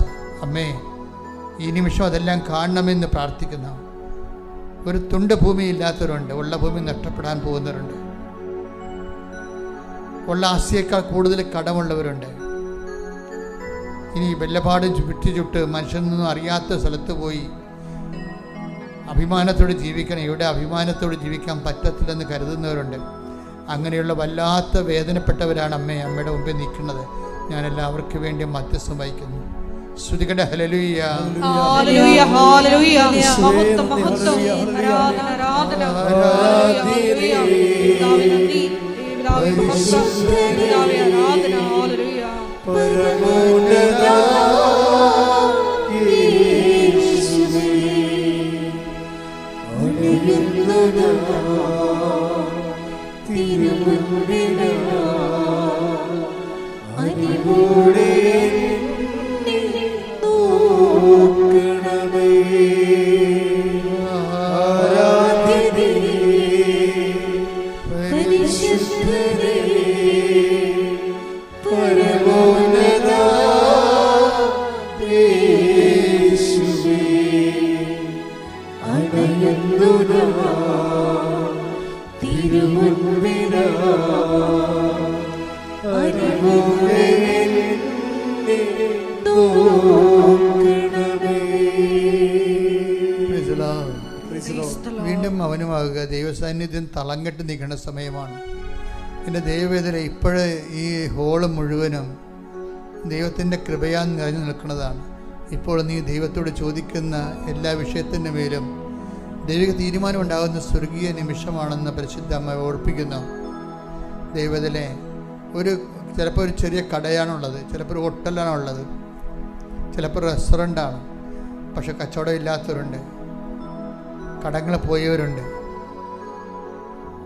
വാടക പോലും കൊടുക്കാൻ പറ്റാത്തവരുണ്ട്, വാടകക്കാർ വീട്ടിൽ നിന്ന് ഒഴിഞ്ഞു പോകാത്തവരുണ്ട്, ഒറ്റയ്ക്ക് കൊടുത്തിരിക്കുന്നവർ പോകാമെന്ന് പറയുന്നുണ്ട്. പക്ഷെ നമുക്ക് അവിടേക്ക് വാങ്ങിച്ച കാശ് കൊടുക്കാനില്ലാത്തവരുണ്ട്. എല്ലാം കൊണ്ട് വിഷമിച്ചിരിക്കുന്ന ഒത്തിരിയേറെ മക്കളെ അമ്മേ, പരിശുദ്ധമ്മേ, ദേവമാതാവേ, കണ്ണീരോടെ കർത്താവിൻ്റെ തിരുസന്നിധി അവരെല്ലാം സമർപ്പിക്കുന്നു. ഏജൻറ്റിന് പൈസ കൊടുത്തിട്ട് ഏജൻറ്റിനെ കുറിച്ച് ഫോൺ വിളിച്ചിട്ട് എടുക്കാത്തവരുണ്ട്. ഇനി എങ്ങനെ ജീവിക്കുമെന്ന് അറിയാൻ പാടില്ലാത്തവരുണ്ട്. വീട്ടിലെ പരുവക്കേട് കാരണം ഉള്ള രോഗങ്ങൾ വീട്ടിൽ പറയാതെ പാത്ത് നടക്കുന്നവരുണ്ട്. എന്തൊരു കഷ്ടമാണമ്മേ. വീട്ടിലെ പരുവക്കേട് കാരണം രോഗം ഉള്ളത് മക്കളോടും ഭർത്താവിനോടും പറയാതെ നടക്കുന്ന അമ്മമാരുണ്ട്. എല്ലാവരും അമ്മേ, എല്ലാവരെയും സ്പർശിക്കണമേ. ഞങ്ങളുടെ കാര്യത്തിൽ മനുഷ്യനും ഭൗതിക ജീവിത സാഹചര്യവും പരാജയപ്പെട്ടിരിക്കുന്നു. അമ്മ എല്ലാവർക്കും വേണ്ടിയും മധ്യസ്ഥം വഹിക്കണം. അമ്മയുടെ പ്രത്യക്ഷീകരണം തന്നെ ദുരന്തമുണ്ടാകാൻ പ്രാർത്ഥിക്കണമെന്ന് പറഞ്ഞാൽ ഞങ്ങൾക്ക് ദുരന്തം ഉണ്ടായിരിക്കുന്നു. ജീവിതം തന്നെ ദുരന്തമായി മാറിയിരിക്കുന്നു. അമ്മേ, ഞങ്ങൾക്ക് എല്ലാവർക്കും വേണ്ടി ഇപ്പോൾ മധ്യസ്ഥം വഹിക്കണമേ. ശ്രുതിക്കട്ടെ ഹല്ലേലൂയ. ഹല്ലേലൂയ ഹല്ലേലൂയ. യേശുവേ നന്ദി. Hallelujah hallelujah. നന്ദി. ദേവനാമേ മഹത്വം. ദേവനാമേ ആരാധന. ഹല്ലേലൂയ ഹല്ലേലൂയ. പരിശുദ്ധനേ പരമോന്നത യേശുവേ അണയുന്നു ഞാൻ തിരുമുൻപിലാ അനുമോടെ നോക്കണമേ. ഒരുമിച്ച് ആരാധ്യനേ പരിശുദ്ധനേ പരമോന്നത യേശുവേ അണയുന്നു ഞാൻ തിരുമുൻപിലാ അനുമോടെ നോക്കണമേ. വലത് കൈ നെഞ്ചത്ത് വെച്ച് കണ്ണുകളടച്ച് അച്ഛൻ മക്കൾക്ക് വേണ്ടി പ്രാർത്ഥിക്കേണ്ട സമയമാണ്.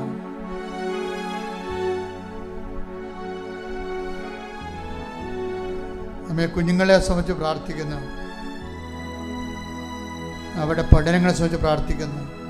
ഒരു കുഞ്ഞ് ജനിച്ചുള്ളൂ, അതിന് ഓട്ടിസമായിപ്പോയി. ഇനി ഒരു കുഞ്ഞിനെ ജനിപ്പിക്കാൻ ധൈര്യമില്ല, അതും ഇങ്ങനെയായി പോകുമെന്ന് ഓർത്തിട്ട് സങ്കടപ്പെടുന്നവരെ അവർക്ക് തീരുമാനം എടുക്കാൻ സഹായിക്കണമെന്ന് പ്രാർത്ഥിക്കുന്നു. ഈശോ അങ്ങനെ വലതുകരം എല്ലാ കുടുംബങ്ങളിലും നീട്ടണമേ എന്ന് പ്രാർത്ഥിക്കുന്നു.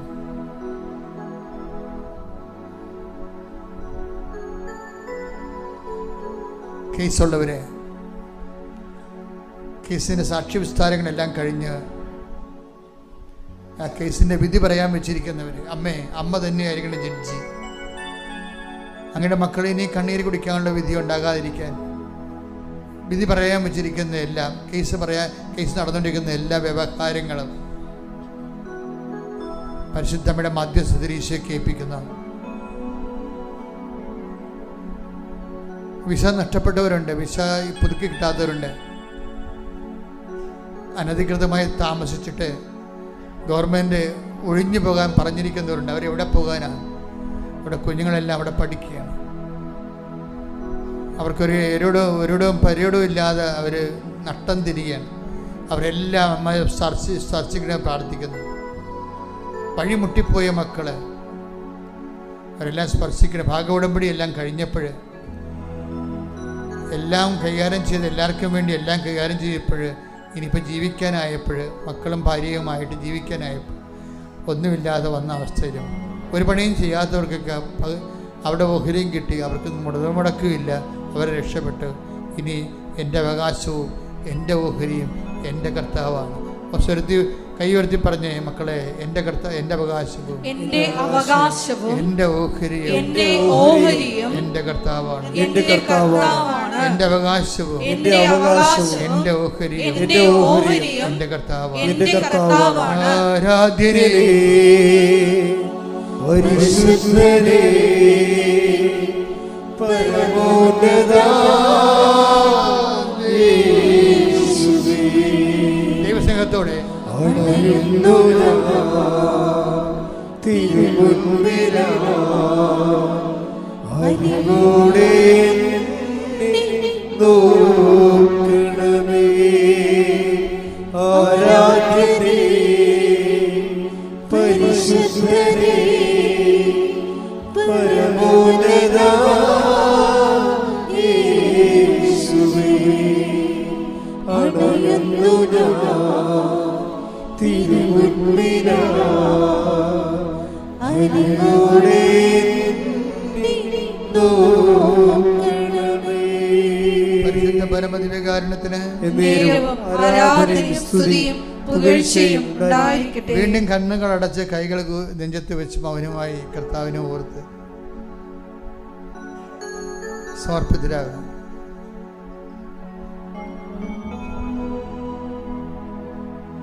നമ്മെ പഠിക്കുന്ന മക്കളെ സംബന്ധിച്ച് പ്രാർത്ഥിക്കുന്നു.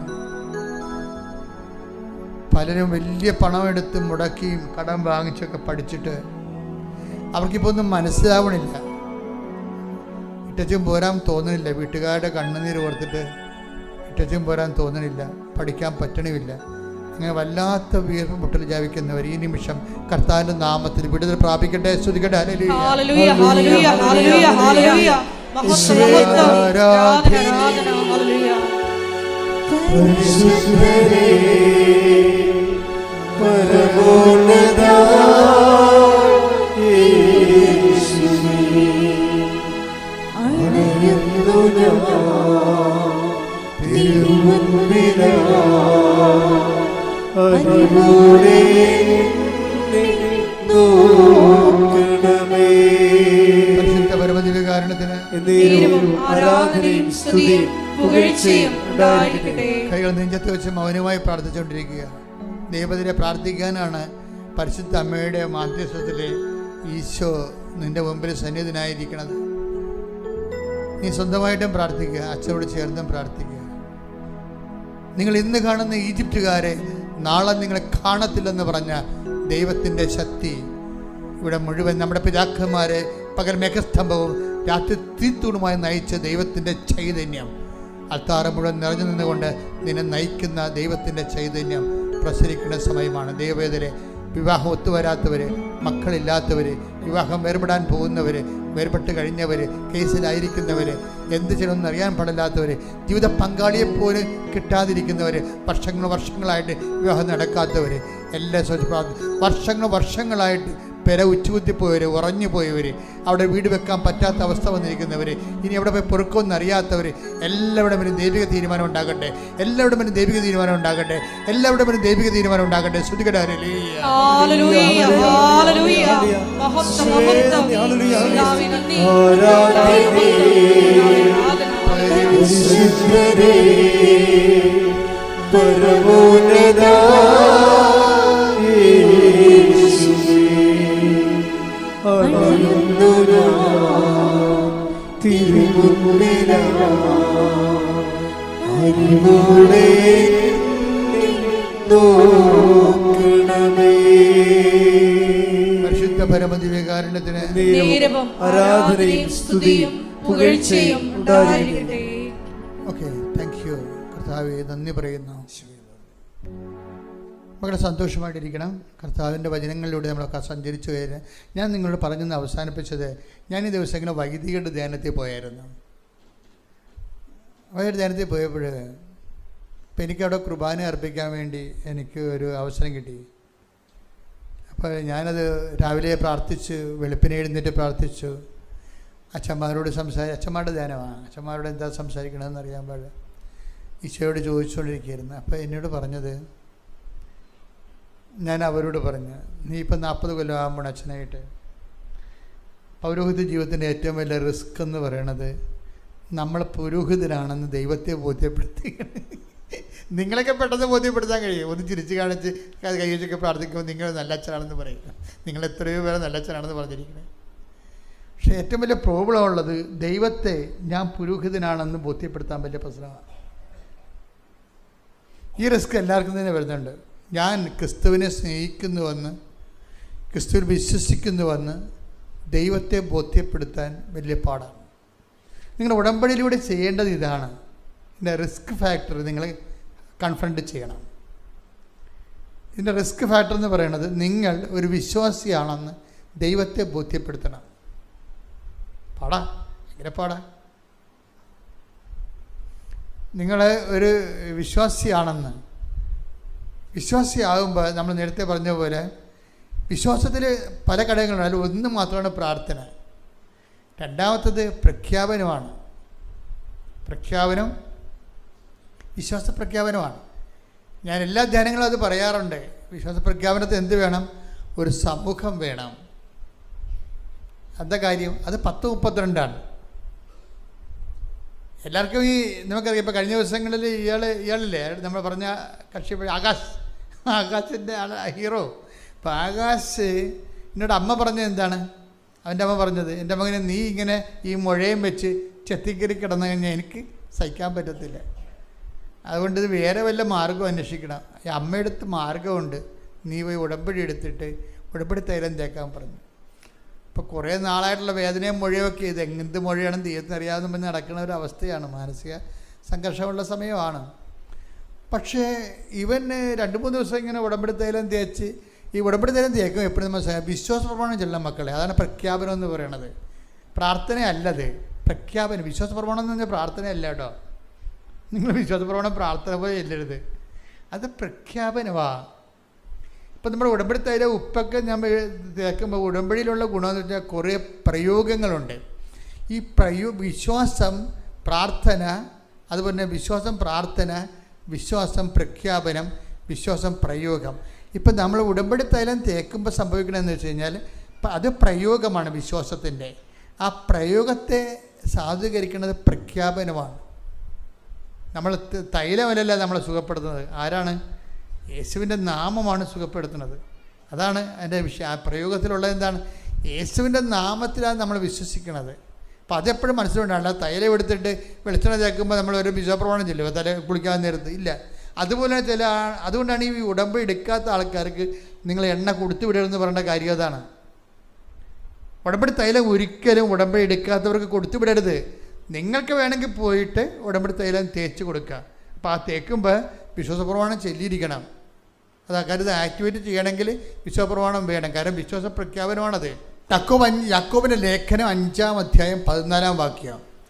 നിങ്ങളിൽ ആരെങ്കിലും രോഗിയാണെങ്കിൽ അവൻ സഭയിലെ ശ്രേഷ്ഠന്മാരെ വിളിക്കട്ടെ. അവർ കർത്താവിന്റെ നാമത്തിൽ അവനെ തൈലാഭിഷേകം ചെയ്ത് അവന് വേണ്ടി പ്രാർത്ഥിക്കട്ടെ. വിശ്വാസത്തോടെയുള്ള പ്രാർത്ഥന രോഗിയെ സുഖപ്പെടുത്തും. തൈലമല്ല സുഖപ്പെടുത്തണം. എന്താ സുഖപ്പെടുത്തണത്?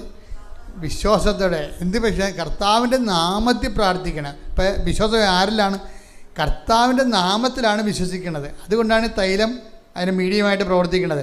കർത്താവിൻ്റെ നാമത്തിൽ വിശ്വസിക്കാതെ, വിശ്വാസമില്ലാതെ തേച്ച് കഴിഞ്ഞാൽ പറഞ്ഞ ഫലങ്ങൾ ഉണ്ടാകത്തില്ല. അപ്പോൾ എപ്പോഴും നമ്മൾ ശ്രദ്ധിക്കുക. അതുകൊണ്ടാണ് ഉടമ്പടി എടുക്കാത്തവർക്ക് തൈലം കൊടുത്തു വിടരുത്. ഉടമ്പടി എടുത്തവർക്ക് വേണമെങ്കിൽ നിങ്ങൾക്ക് പോയി നേരിട്ട് ആ രോഗികളെ കണ്ട് എന്ത് സംഭവിച്ചാൽ ഇവൻ്റെ ഈ സിമ്പിൾ ഫെയ്ത്തില്ലേ, ആരുടെ?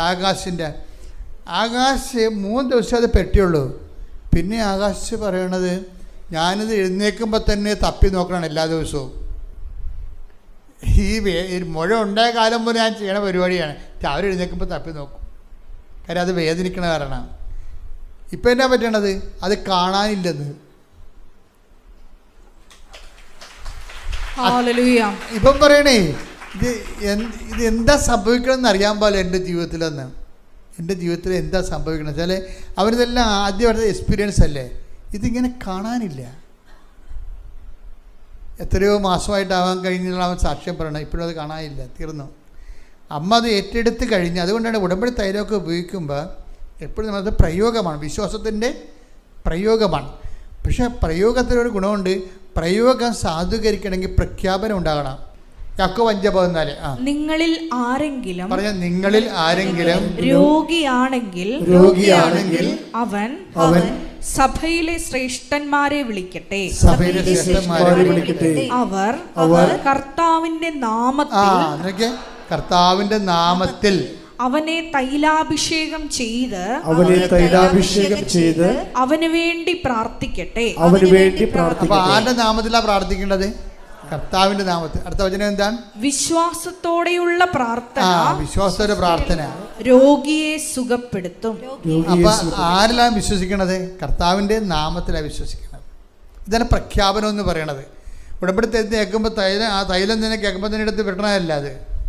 അത് നമ്മുടെ എന്താണ് ഇത്? അത് മെഡിസിൻ അല്ലത്. അതെന്താണ്? എപ്പോഴും നമ്മൾ ശ്രദ്ധിച്ചേക്കണം. മെഡിസിന് വേണ്ടി തരുന്നതുമല്ലത്. എന്താണത്? അത് വിശ്വാസ പ്രഖ്യാപനത്തിന് വേണ്ടി തരണതാണ്. നിങ്ങൾക്ക് വിശ്വാസ പ്രഖ്യാപനത്തിൻ്റെ ആഴമനുസരിച്ചാണ് ഇത് വർക്കൗട്ട് ചെയ്യണത്. അല്ല, നിങ്ങൾ ഓർക്കരുത് മാന്ത്രികമായ എന്തോ മാജിക്കാണെന്ന് പറഞ്ഞ് ഇരിക്കരുത്. അന്ന് മാന്ത്രിക മാജിക്കൊന്നുമല്ല. അത് ആ 5:13 ബൈബിളിലുള്ള യാക്കോബ് 5:14 എൻ്റെ ഫോർമുല. നിങ്ങൾ കർത്താവിൻ്റെ തൈലം പൂശുക. പിന്നെ എന്ത് ചെയ്യണം? വിശ്വാസത്തോടെയുള്ള പ്രാർത്ഥന രോഗിയെ സുഖപ്പെടുത്തും. അപ്പോൾ കർത്താവിൻ്റെ നാമത്തിലാണ് വിശ്വസിക്കുന്നത്. അല്ല വല്ലാത്തൊരു വിശ്വസിച്ചിട്ട് കാര്യമില്ല. യേശുക്രിസ്തുവിൻ്റെ നാമത്തിൽ വിശ്വസിക്കുമ്പോഴാണ് അത് സൗഖ്യമായിട്ട് മാറുന്നത്. അപ്പം അത് എപ്പോഴും നമ്മൾ ശ്രദ്ധിക്കണം. ഇനി നിങ്ങൾ ഉടമ്പടിത്തേലത്തെക്കുറിച്ച് മറ്റുള്ളവരോട് പറയുമ്പോഴും അങ്ങനെ പറഞ്ഞു കൊടുക്കാവൂ. നിങ്ങൾ ഭയങ്കര എൻ്റെ നാത്തൂനെ ഇത്തിരി ഉടമ്പടിത്തേലം എന്താണെന്ന് ചോദിക്കത്തില്ലേ? നമ്മുടെ ആൾക്കാർക്ക് അതിൻ്റെ വായിട്ട് ചോദിക്കണമെങ്കിൽ ഒരു പ്രശ്നമില്ലല്ലോ. അവർക്കിവിടെ വരണ്ട, വണ്ടി കയറണ്ട, ഉപവസിക്കണ്ട, ഒന്നും ചെയ്യണ്ട. എന്നുവെച്ചാൽ നമ്മുടെ ആ സ്നേഹത്തെ അവർ ചൂഷണം ചെയ്യണം. അത് വർക്കൗട്ട് ചെയ്യത്തില്ല. അപ്പോൾ നിങ്ങൾ പറയണം, ജോസഫ് അച്ഛൻ്റെ ഈ ടോക്ക് കേൾപ്പിച്ച് കൊടുക്കണം. നാത്തൂന് തരാൻ പറ്റത്തില്ല. കാര്യം ഇതിൻ്റെ രീതി അതാണ്. അത് എനിക്ക് കേടാണ്, എൻ്റെ ഉടമ്പടിക്ക് കേടാണ്. ഞാനിതെല്ലാം പരിശുദ്ധമായി സൂക്ഷിച്ചോളാമെന്നാണ് ഉടമ്പടി എടുത്തിരിക്കുന്നത്. നിസ്സാരമല്ലേ ഇത്? കൃപാസനം അമേരിക്കയിലൊന്നും അല്ലല്ലോ, നിങ്ങൾക്ക് പോയി ഉടമ്പടി എടുക്കാവുന്നതല്ലേ ഉള്ളൂ. വൃത്തിയും മെയിനായിട്ട് പറഞ്ഞു വിടണം, ഒരു കാര്യമില്ല. നിങ്ങൾ ഒരിക്കലും ഇത് പകർച്ച കൊടുക്കരുത്. പകർച്ച കൊടുക്കാൻ വേണ്ടി ചോറും ചമ്മന്തിയൊന്നുമല്ല. ഇത് കർത്താവിൻ്റെ നാമത്തിൽ വിശ്വാസത്തോടെ പ്രാർത്ഥിച്ചാൽ ഇത് ആക്ടിവേറ്റ് ചെയ്യത്തുള്ളൂ. ഇതുപോലെ തന്നെ ഉപ്പിൻ്റെ കാര്യം അങ്ങനെ തന്നെയാണ്. ഇപ്പം തന്നെ ഈ ആകാശിൻ്റെ ഇത് മുഴ തെറിച്ചു പോകുമെന്ന് പറഞ്ഞില്ലേ? ആകാശിൻ്റെ വേറെ പ്രശ്നങ്ങൾ എന്താണ്? ആകാശിന് കുറേ കാര്യം കുടുംബത്തിൽ ഒന്ന് രക്ഷപ്പെടുത്തി എടുക്കണമെങ്കിൽ കുറേ പാടാണ്. അല്ല, ഒരു പാടെന്ന് പറയുന്നത് ഇവന് പഠിക്കണം. ഇവന് പഠിക്കണമെങ്കിൽ ലോണ് വേണം. ലോൺ ഒരിക്കലും കിട്ടത്തില്ല, 2.5 സെൻറ്റല്ലേ ഉള്ളൂ. അപ്പം അതുകൊണ്ട് ഇവന് ലോൺ കിട്ടത്തില്ല. ഇവന് പഠിക്കേണ്ടതെന്ന് വെച്ച് കഴിഞ്ഞാൽ ഫോറിൽ പോയാണ് പഠിക്കേണ്ടത്. ഈ അമ്മയോടുള്ള ബന്ധങ്ങളൊക്കെ സത്യസന്ധമാണെങ്കിൽ നമുക്ക് എന്ത് വേണമെങ്കിലും നമുക്ക് ആശിക്കാം. കാര്യം അപ്പോഴും അമ്മയ്ക്കായിരിക്കണം ദൈവത്തിനായിരിക്കണം പ്രാധാന്യം. വിഷയത്തിന് പ്രാധാന്യം വെച്ചിട്ട് വിഷയം നേടാൻ വേണ്ടി അമ്മയെ ജാമ്യം നിർത്തണം വെച്ചാൽ അതൊന്നും നടക്കത്തില്ല. നിങ്ങളൊക്കെ ചെയ്യണം അതാണ്. ഒരു പരിപാടിയും ചെയ്യത്തില്ല. ഉടമ്പടിയോട് ബന്ധപ്പെട്ട കാര്യങ്ങളൊന്നും ഉടമ്പടി ചെയ്യേണ്ട പോലെ ചെയ്യത്തില്ല. മറിച്ച് നിങ്ങളുടെ കാര്യം നേടാൻ വേണ്ടി ദൈവത്തെ കൊണ്ടുവന്ന് കരുവ് നിർത്തും. അത് നടക്കത്തില്ല. അതെപ്പോഴും നമ്മൾ ശ്രദ്ധിക്കണം. ഉടമ്പടിയിൽ എന്തൊക്കെയാണ് കൃത്യമായിട്ട് ചെയ്യേണ്ടതെന്ന് ഓർക്കുകയും അത് ഒന്നാമത്തേൽ ഇതിൻ്റെ അകത്ത് ഏറ്റവും പ്രധാനപ്പെട്ടത് എന്താണ്? ഏറ്റവും പ്രധാനപ്പെട്ടത് ഇവാഞ്ചലൈസേഷനാണ്, വിശ്വാസ കൈമാറ്റമാണ്. നിങ്ങൾ ആദ്യം ചെയ്യേണ്ടതെന്ന് വെച്ച് കഴിഞ്ഞാൽ, കർത്താവെ മറ്റുള്ളവർക്ക് പറഞ്ഞു കൊടുക്കാൻ പറ്റിയ ഒരു വിശ്വാസ അനുഭവം എനിക്ക് തരണം പറയണം. അതാണ് ആദ്യം ചെയ്യേണ്ടത്. നിങ്ങൾ ആദ്യം തന്നെ IELTS പാസ്സാകണമെന്നോ അല്ലെങ്കിൽ ഫസ്റ്റ് വിൽക്കണമെന്നോ ജപ്റ്റിമാണമെന്നല്ല പറയേണ്ടത്. ഉടമ്പടി ഇത് ശരിക്കും ഫയറാണെങ്കിൽ ആദ്യം പ്രാർത്ഥിക്കേണ്ടത് എന്താണെന്നറിയാമോ? കർത്താവെ മറ്റുള്ളവർക്ക് കൈമാറി കൊടുക്കാൻ പറ്റിയ ഒരു അനുഭവം എനിക്ക് തരാൻ പറയണം. എന്നാൽ പിന്നെ ഇത് പെട്ടെന്നാണ് സംഭവം. അതാണ് എല്ലാത്തിനും അതിൻ്റെ ഒരു രഹസ്യ കോഡുണ്ടാകുമല്ലോ. ഇതിൻ്റെ ഒരു വാതിൽ ഇതാണ്. നിങ്ങൾ പ്രാർത്ഥിക്കേണ്ടത്, കർത്താവെ മറ്റുള്ളവർക്ക് പറഞ്ഞു കൊടുക്കാൻ പറ്റുന്ന രീതിയിലുള്ള ഒരു സാക്ഷ്യം എനിക്ക് തരണമേ എന്ന് വെച്ചാൽ അപ്പം എൻ്റെ ദൈവത്തിന് അതിൻ്റെ അകത്ത് കാര്യമുണ്ട്. കാരണം നിന്നെ രക്ഷപ്പെടുത്തിയ ദൈവത്തിൻ്റെ വചനങ്ങൾ നീ പ്രചരിപ്പിക്കും. അപ്പം അതുകൊണ്ട് അത് പെട്ടെന്ന് ടേക്കപ്പ് ചെയ്യും. അപ്പം നിനക്ക് അനുഭവം ഉണ്ടാകുകയും ചെയ്യും. പക്ഷേ അനുഭവം ഉണ്ടാകുമ്പോൾ അടിച്ചു മാറ്റി വെച്ച് ദൈവത്തിന് പലം കയറുകളും നാരായണ പിന്നെ കൂരായണ എന്നൊക്കെ പറഞ്ഞാൽ വർക്കൗട്ട് ചെയ്ത കാര്യം ദൈവത്തിന് അറിയാം. നീ പൊളിക്കുമ്പോൾ തന്നെ അറിയാം ഇതൊന്നും നടക്കത്തില്ല. കാര്യം കണ്ടു കഴിയുമ്പോൾ നീ വണ്ടി വിട്ട് പോകുമെന്നറിയാം.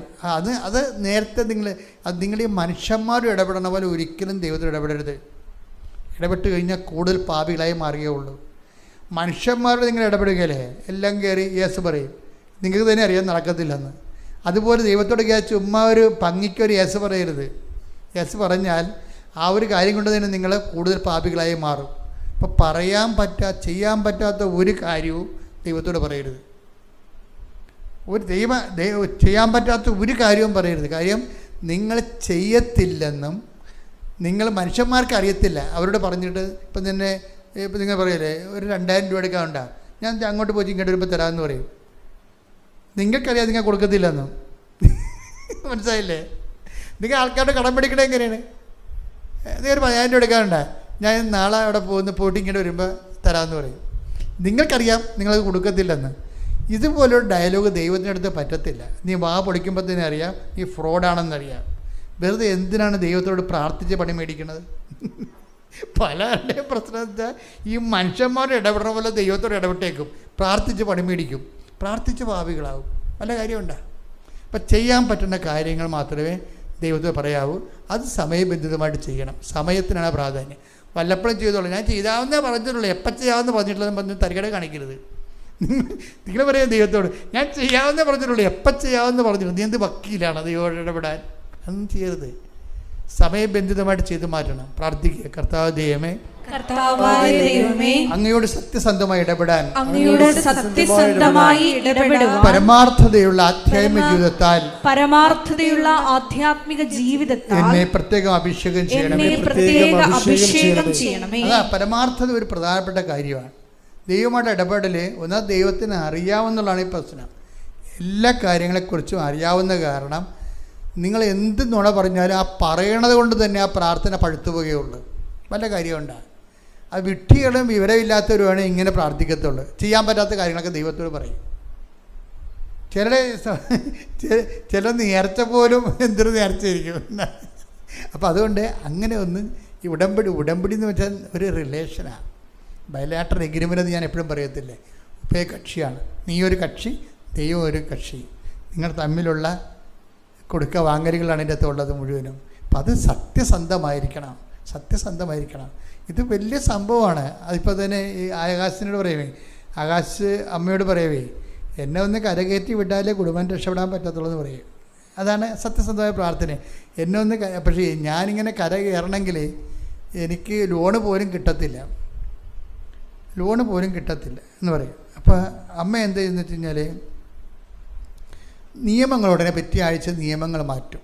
ബാങ്കിൻ്റെ ഭയങ്കര രസമാണ് അമ്മയുടെ കാര്യം. അതായത് നിങ്ങളൊരു സാധനം വെച്ചാൽ നിങ്ങൾക്ക് ഇന്നത്തെ സിറ്റുവേഷനിൽ നിയമപരമായിട്ടത് അർഹതയില്ല എന്നുണ്ടെങ്കിൽ നിങ്ങൾക്ക് പറ്റുന്ന രീതിയിൽ നിങ്ങൾക്ക് ഒരാൾക്ക് വേണ്ടിയാണെങ്കിലും ദൈവത്തിന് 1, 9 എല്ലാം ഒരുപോലെയാണ്. ഇതെപ്പോഴും നമ്മൾ ശ്രദ്ധിക്കണം. അയ്യോ ഞാൻ എനിക്ക് വേണ്ടി വല്ലതും ചെയ്യും, അങ്ങനെയല്ല. ദൈവത്തിന് 1ഉം 9ഉം ഒരുപോലെയാണ്. അത് നമ്മൾ ഭയങ്കര സീരിയസ് ആയിട്ടുള്ള മാത്തമാറ്റിക്സ് ആണത്. കാര്യം ദൈവമായത് കാരണം 1ന് 9ൻ്റെ വിലയാണ്. അപ്പം നിനക്ക് വേണ്ടി, നിൻ്റെ ഒരാൾക്ക് വേണ്ടി ദൈവം മൊത്തം നിയമം മാറ്റും. അതിൻ്റെ കാര്യം വെച്ച് കഴിഞ്ഞാൽ ഇപ്പം നമ്മൾ ഓരോ വിഷയം നോക്കിയാലേ ഓരോ വിഷയം. ഇപ്പം ഒരു ചില്ലിക്കാശ് ഇട്ടപ്പോൾ 1 ലക്ഷം രൂപ ഇട്ട പോലെ എഴുന്നേറ്റുന്നില്ലേ കർത്താവ്? ആ വിധവ കൊണ്ടൊന്നും ഒരു ചില്ലിക്കാശ് ഇട്ടിരിക്കണതേ. അതിനേതാണ്ട് 1 ലക്ഷം രൂപ ഇട്ടതുപോലുള്ള വെയിറ്റാണ് കൊടുക്കുന്നത്. ഒരാടിനെ കാണാതെ പോയി, അതിനുവേണ്ടി 99നെ മാറ്റിയിട്ട് ആ 1നെ തിരക്കി പോകും. അപ്പോൾ ദൈവത്തിന് 1ഉം 9ഉം ഒരുപോലെയാണ്. ഇപ്പം നിനക്ക് വേണ്ടി വേണ്ട നിയമങ്ങൾ മാറ്റും, നിനക്ക് വേണ്ടി ജനതകളെ മാറ്റും എന്നൊക്കെ പറഞ്ഞില്ലേ. നിനക്ക് വേണ്ടി ഞാൻ യാക്കോബേ നിനക്ക് വേണ്ടി ഞാൻ ജനതകൾ നൽകിയെന്നൊക്കെ ശ്രുതികട. ഹല്ലേലൂയ, ഹല്ലേലൂയ, ഹല്ലേലൂയ, ഹല്ലേലൂയ, ഹല്ലേലൂയ. 78-ാം സങ്കീർത്തനം 55-ാം തിരുവചനം. സങ്കീർത്തനം 78:55. അവരുടെ മുമ്പിൽ നിന്ന് അവിടുന്ന് ജനതകളെ തുരത്തി അവർക്ക് അവകാശം അളന്നുകൊടുത്തു. ഇസ്രായേൽ ഗോത്രങ്ങളെ പാളയങ്ങളിൽ പാർപ്പിച്ചു. അതായത് ദൈവം ഒരാളെ ഇഷ്ടപ്പെട്ടു പോയാൽ, സത്യസന്ധമാണെന്ന് കണ്ടാൽ അയാൾക്ക് വേണ്ടി ഏതറ്റം വരെയും പോകും. നമ്മുടെ മുമ്പിലുള്ള ഒരു റിസ്ക് എന്ന് പറയുന്നത് ദൈവത്തിന് ഒന്ന് ഇഷ്ടപ്പെടുത്തി പരുവപ്പെടുത്തണം. അപ്പം തന്നെ നമ്മൾ കംപ്ലീറ്റ് ദൈവപൈതലായി മാറും. ദൈവത്തെ ഇഷ്ടപ്പെടുത്തി പരുവപ്പെടുത്തി കഴിയുമ്പോൾ തന്നെ അതാണ് ഇതിൻ്റെ അകത്തൊരു ഇതിൻ്റെ ഒരു ജിസ്റ്റെന്ന് പറയണത്. ദൈവത്തിന് ഇഷ്ടപ്പെടുത്തി പരുവപ്പെടുത്തണം. നമ്മളെ പരുവപ്പെടുത്തി ദൈവത്തിന് ഇഷ്ടമുള്ളതാക്കി മാറ്റിക്കഴിഞ്ഞാൽ ദൈവം, ഇപ്പോൾ ഇതിന് ആകാശത്തിൻ്റെ സമയമാണ്.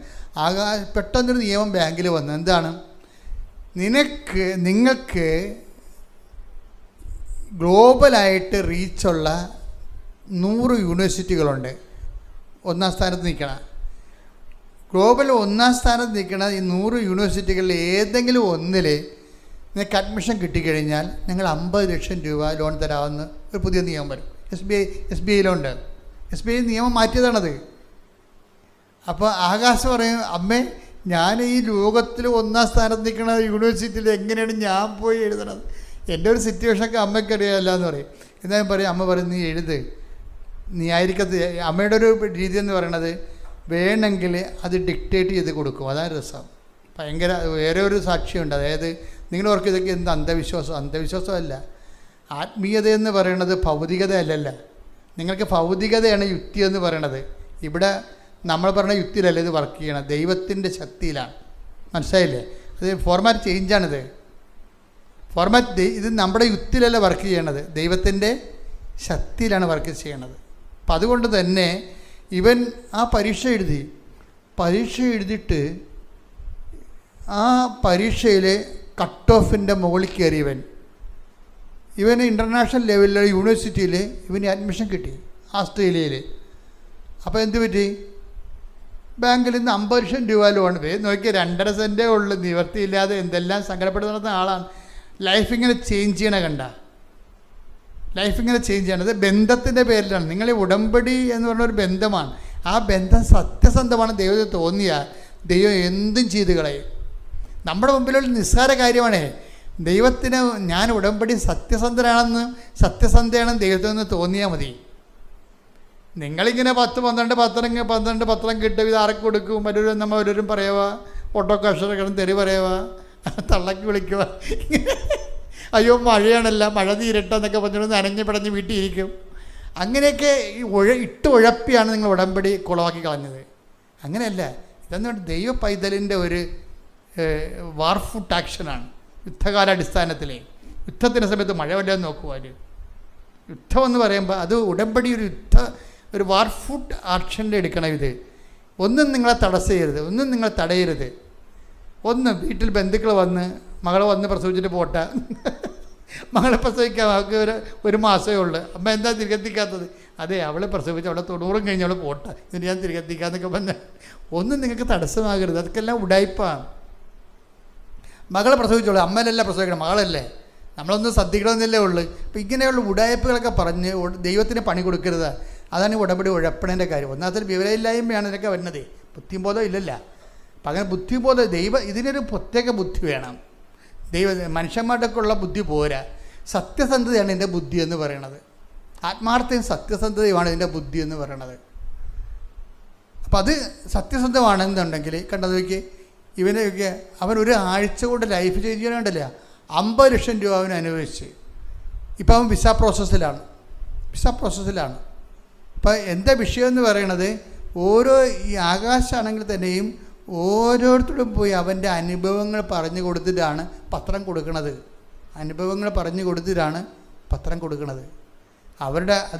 അവർ കേൾക്കുമ്പോൾ തന്നെ അവർക്ക് ഫീലിംഗ് ആവും ശരിക്കും. എന്താ കാര്യം, ഇവൻ അനുഭവത്തിൽ നിന്നല്ലേ അത് പറയണത്. കൂട്ടുകാർക്കെല്ലാം അവൻ്റെ കൂട്ടുകാർക്കെല്ലാം അവൻ കാശുരും കൊടുത്തിട്ടുണ്ട്, പറഞ്ഞു കൊടുത്തിട്ടുണ്ട്. പകുതിയോളം പേരെ അവന് ഓൾറെഡി ഉടമ്പടി എടുപ്പിച്ച് കഴിഞ്ഞു. അപ്പോൾ ദൈവത്തിന് അറിയാം. ഇപ്പം നീ ഉടമ്പടി എടുത്തത് വീട്ടുകാരെ പോലും അറിഞ്ഞിട്ടില്ല. ഫ്രോഡുകൾ വന്ന് ഉടമ്പടി എടുക്കുമ്പോഴുള്ള കുഴപ്പമെന്ന് വെച്ച് കഴിഞ്ഞാൽ അവിടെ വീട്ടുകാർ പോലും അറിയത്തില്ല അവർ ഉടമ്പടി എടുത്തിട്ടുണ്ടെന്ന്. അപ്പം തന്നെ ഓർക്കുക, നീ പക്കാ ഫ്രോഡാണ്. ജീവിതകാലം മുഴുവൻ നീ ഫ്രോഡായിരുന്നു ദൈവത്തിൻ്റെ സന്നിധിയിൽ, പറ്റിക്കലായിട്ട് നടക്കുന്നതാണ്. അതുകൊണ്ടാണ് നീ ഉടമ്പടി എടുത്തിട്ട് വീട്ടുകാർ പോലും അറിയാത്തത്. എന്താണ്, വീട്ടുകാരറിഞ്ഞാൽ നീ കിടന്ന് നിൻ്റെ കസരത്ത് നടക്കത്തില്ല. അപ്പോൾ നീ ചാടുമ്പോൾ എല്ലാ ആവശ്യമില്ലാത്ത കാലത്തൊക്കെ നീ ചാടത്തില്ലേ. പുഡിന് വേണ്ടി ഇഡ്ഡലിയാണ് കൊണ്ടുവന്ന് വെച്ചേക്കണമെങ്കിൽ അമ്മ ഇവിടെ പുട്ട ഉള്ള എപ്പോഴും എന്ന് ചോദിച്ചുകൊണ്ട് കിടച്ചാടത്. അപ്പം അമ്മ പറയും നീ ഉടമ്പടി എടുത്താണ് കേട്ടാന്ന് പറയും. അത് അമ്മയെക്കൊണ്ട് പറയിപ്പിക്കാതിരിക്കാൻ വേണ്ടി ഉടമ്പടി എടുത്തതായിട്ട് അറിയിക്കത്തില്ല. എന്നിട്ട് രഹസ്യമായി സ്വന്തം മുറി കൊണ്ട് വെച്ച് പച്ചത്തിരി നിറത്തിരി കത്തിച്ചുകൊണ്ട് ആ ജന്മം പാഴാക്കും. അങ്ങനെ ഒന്നും ചെയ്യരുത്. ഇതെല്ലാം പച്ച വെളിച്ചത്തിലായി സംഭവം നടക്കണം മുഴുവനും.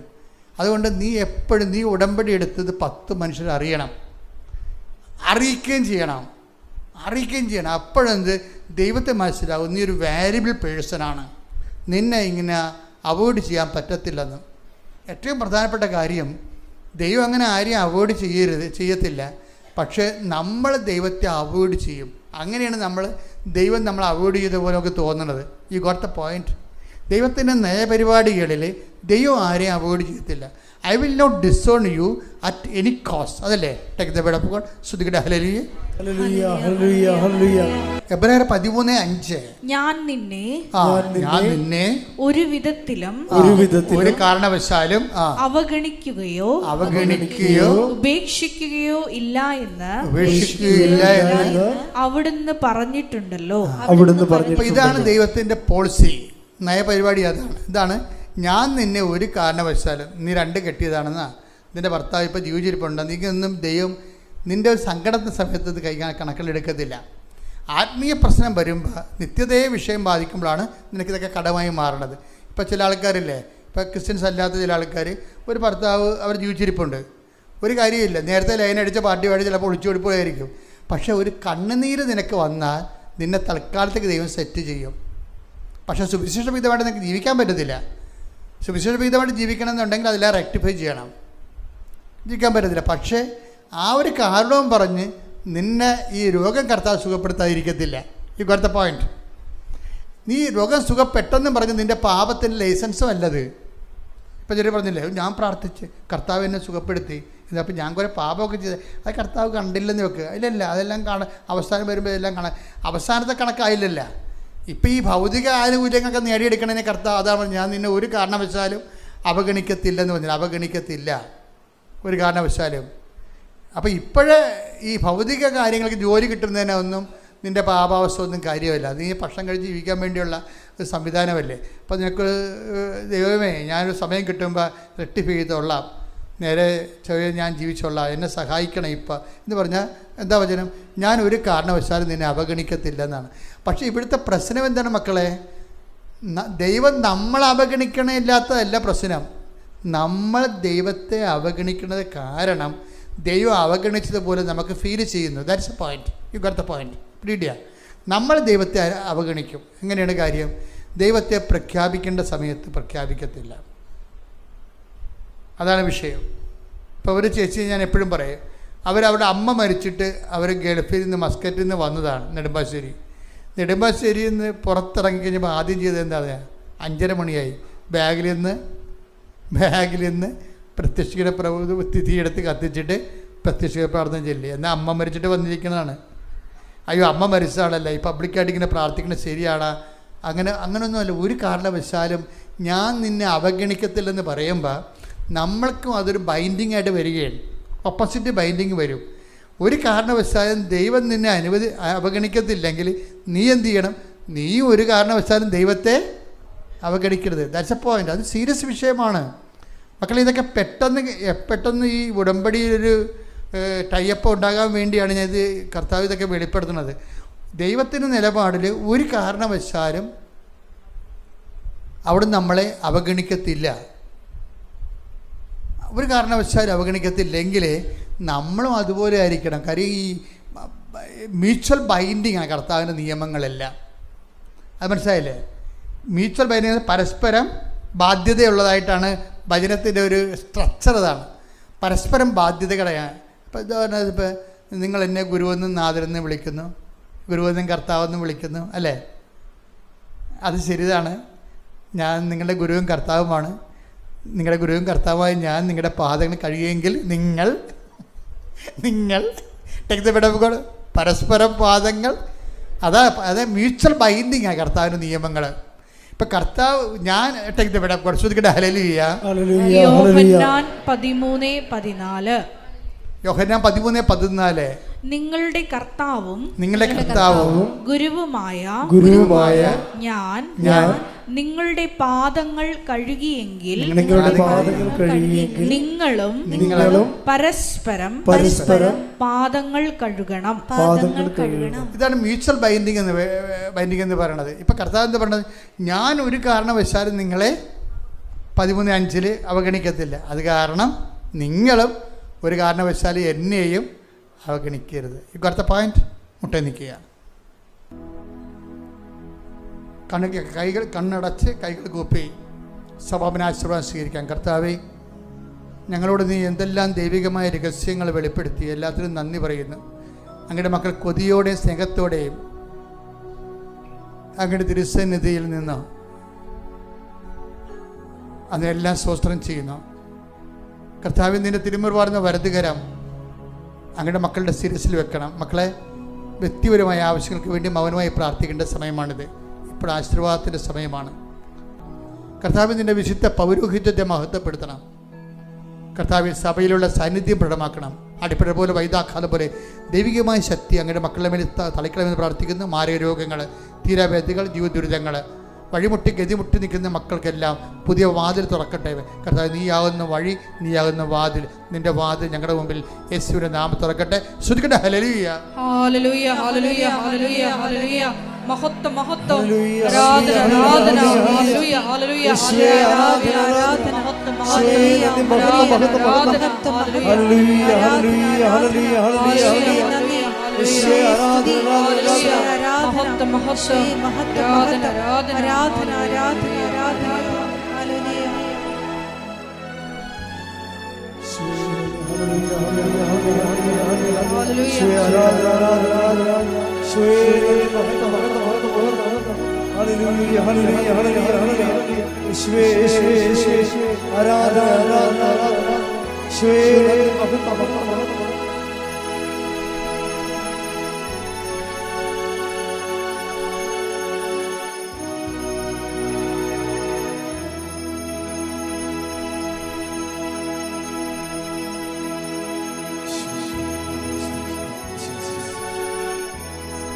പരിശുദ്ധ പരമ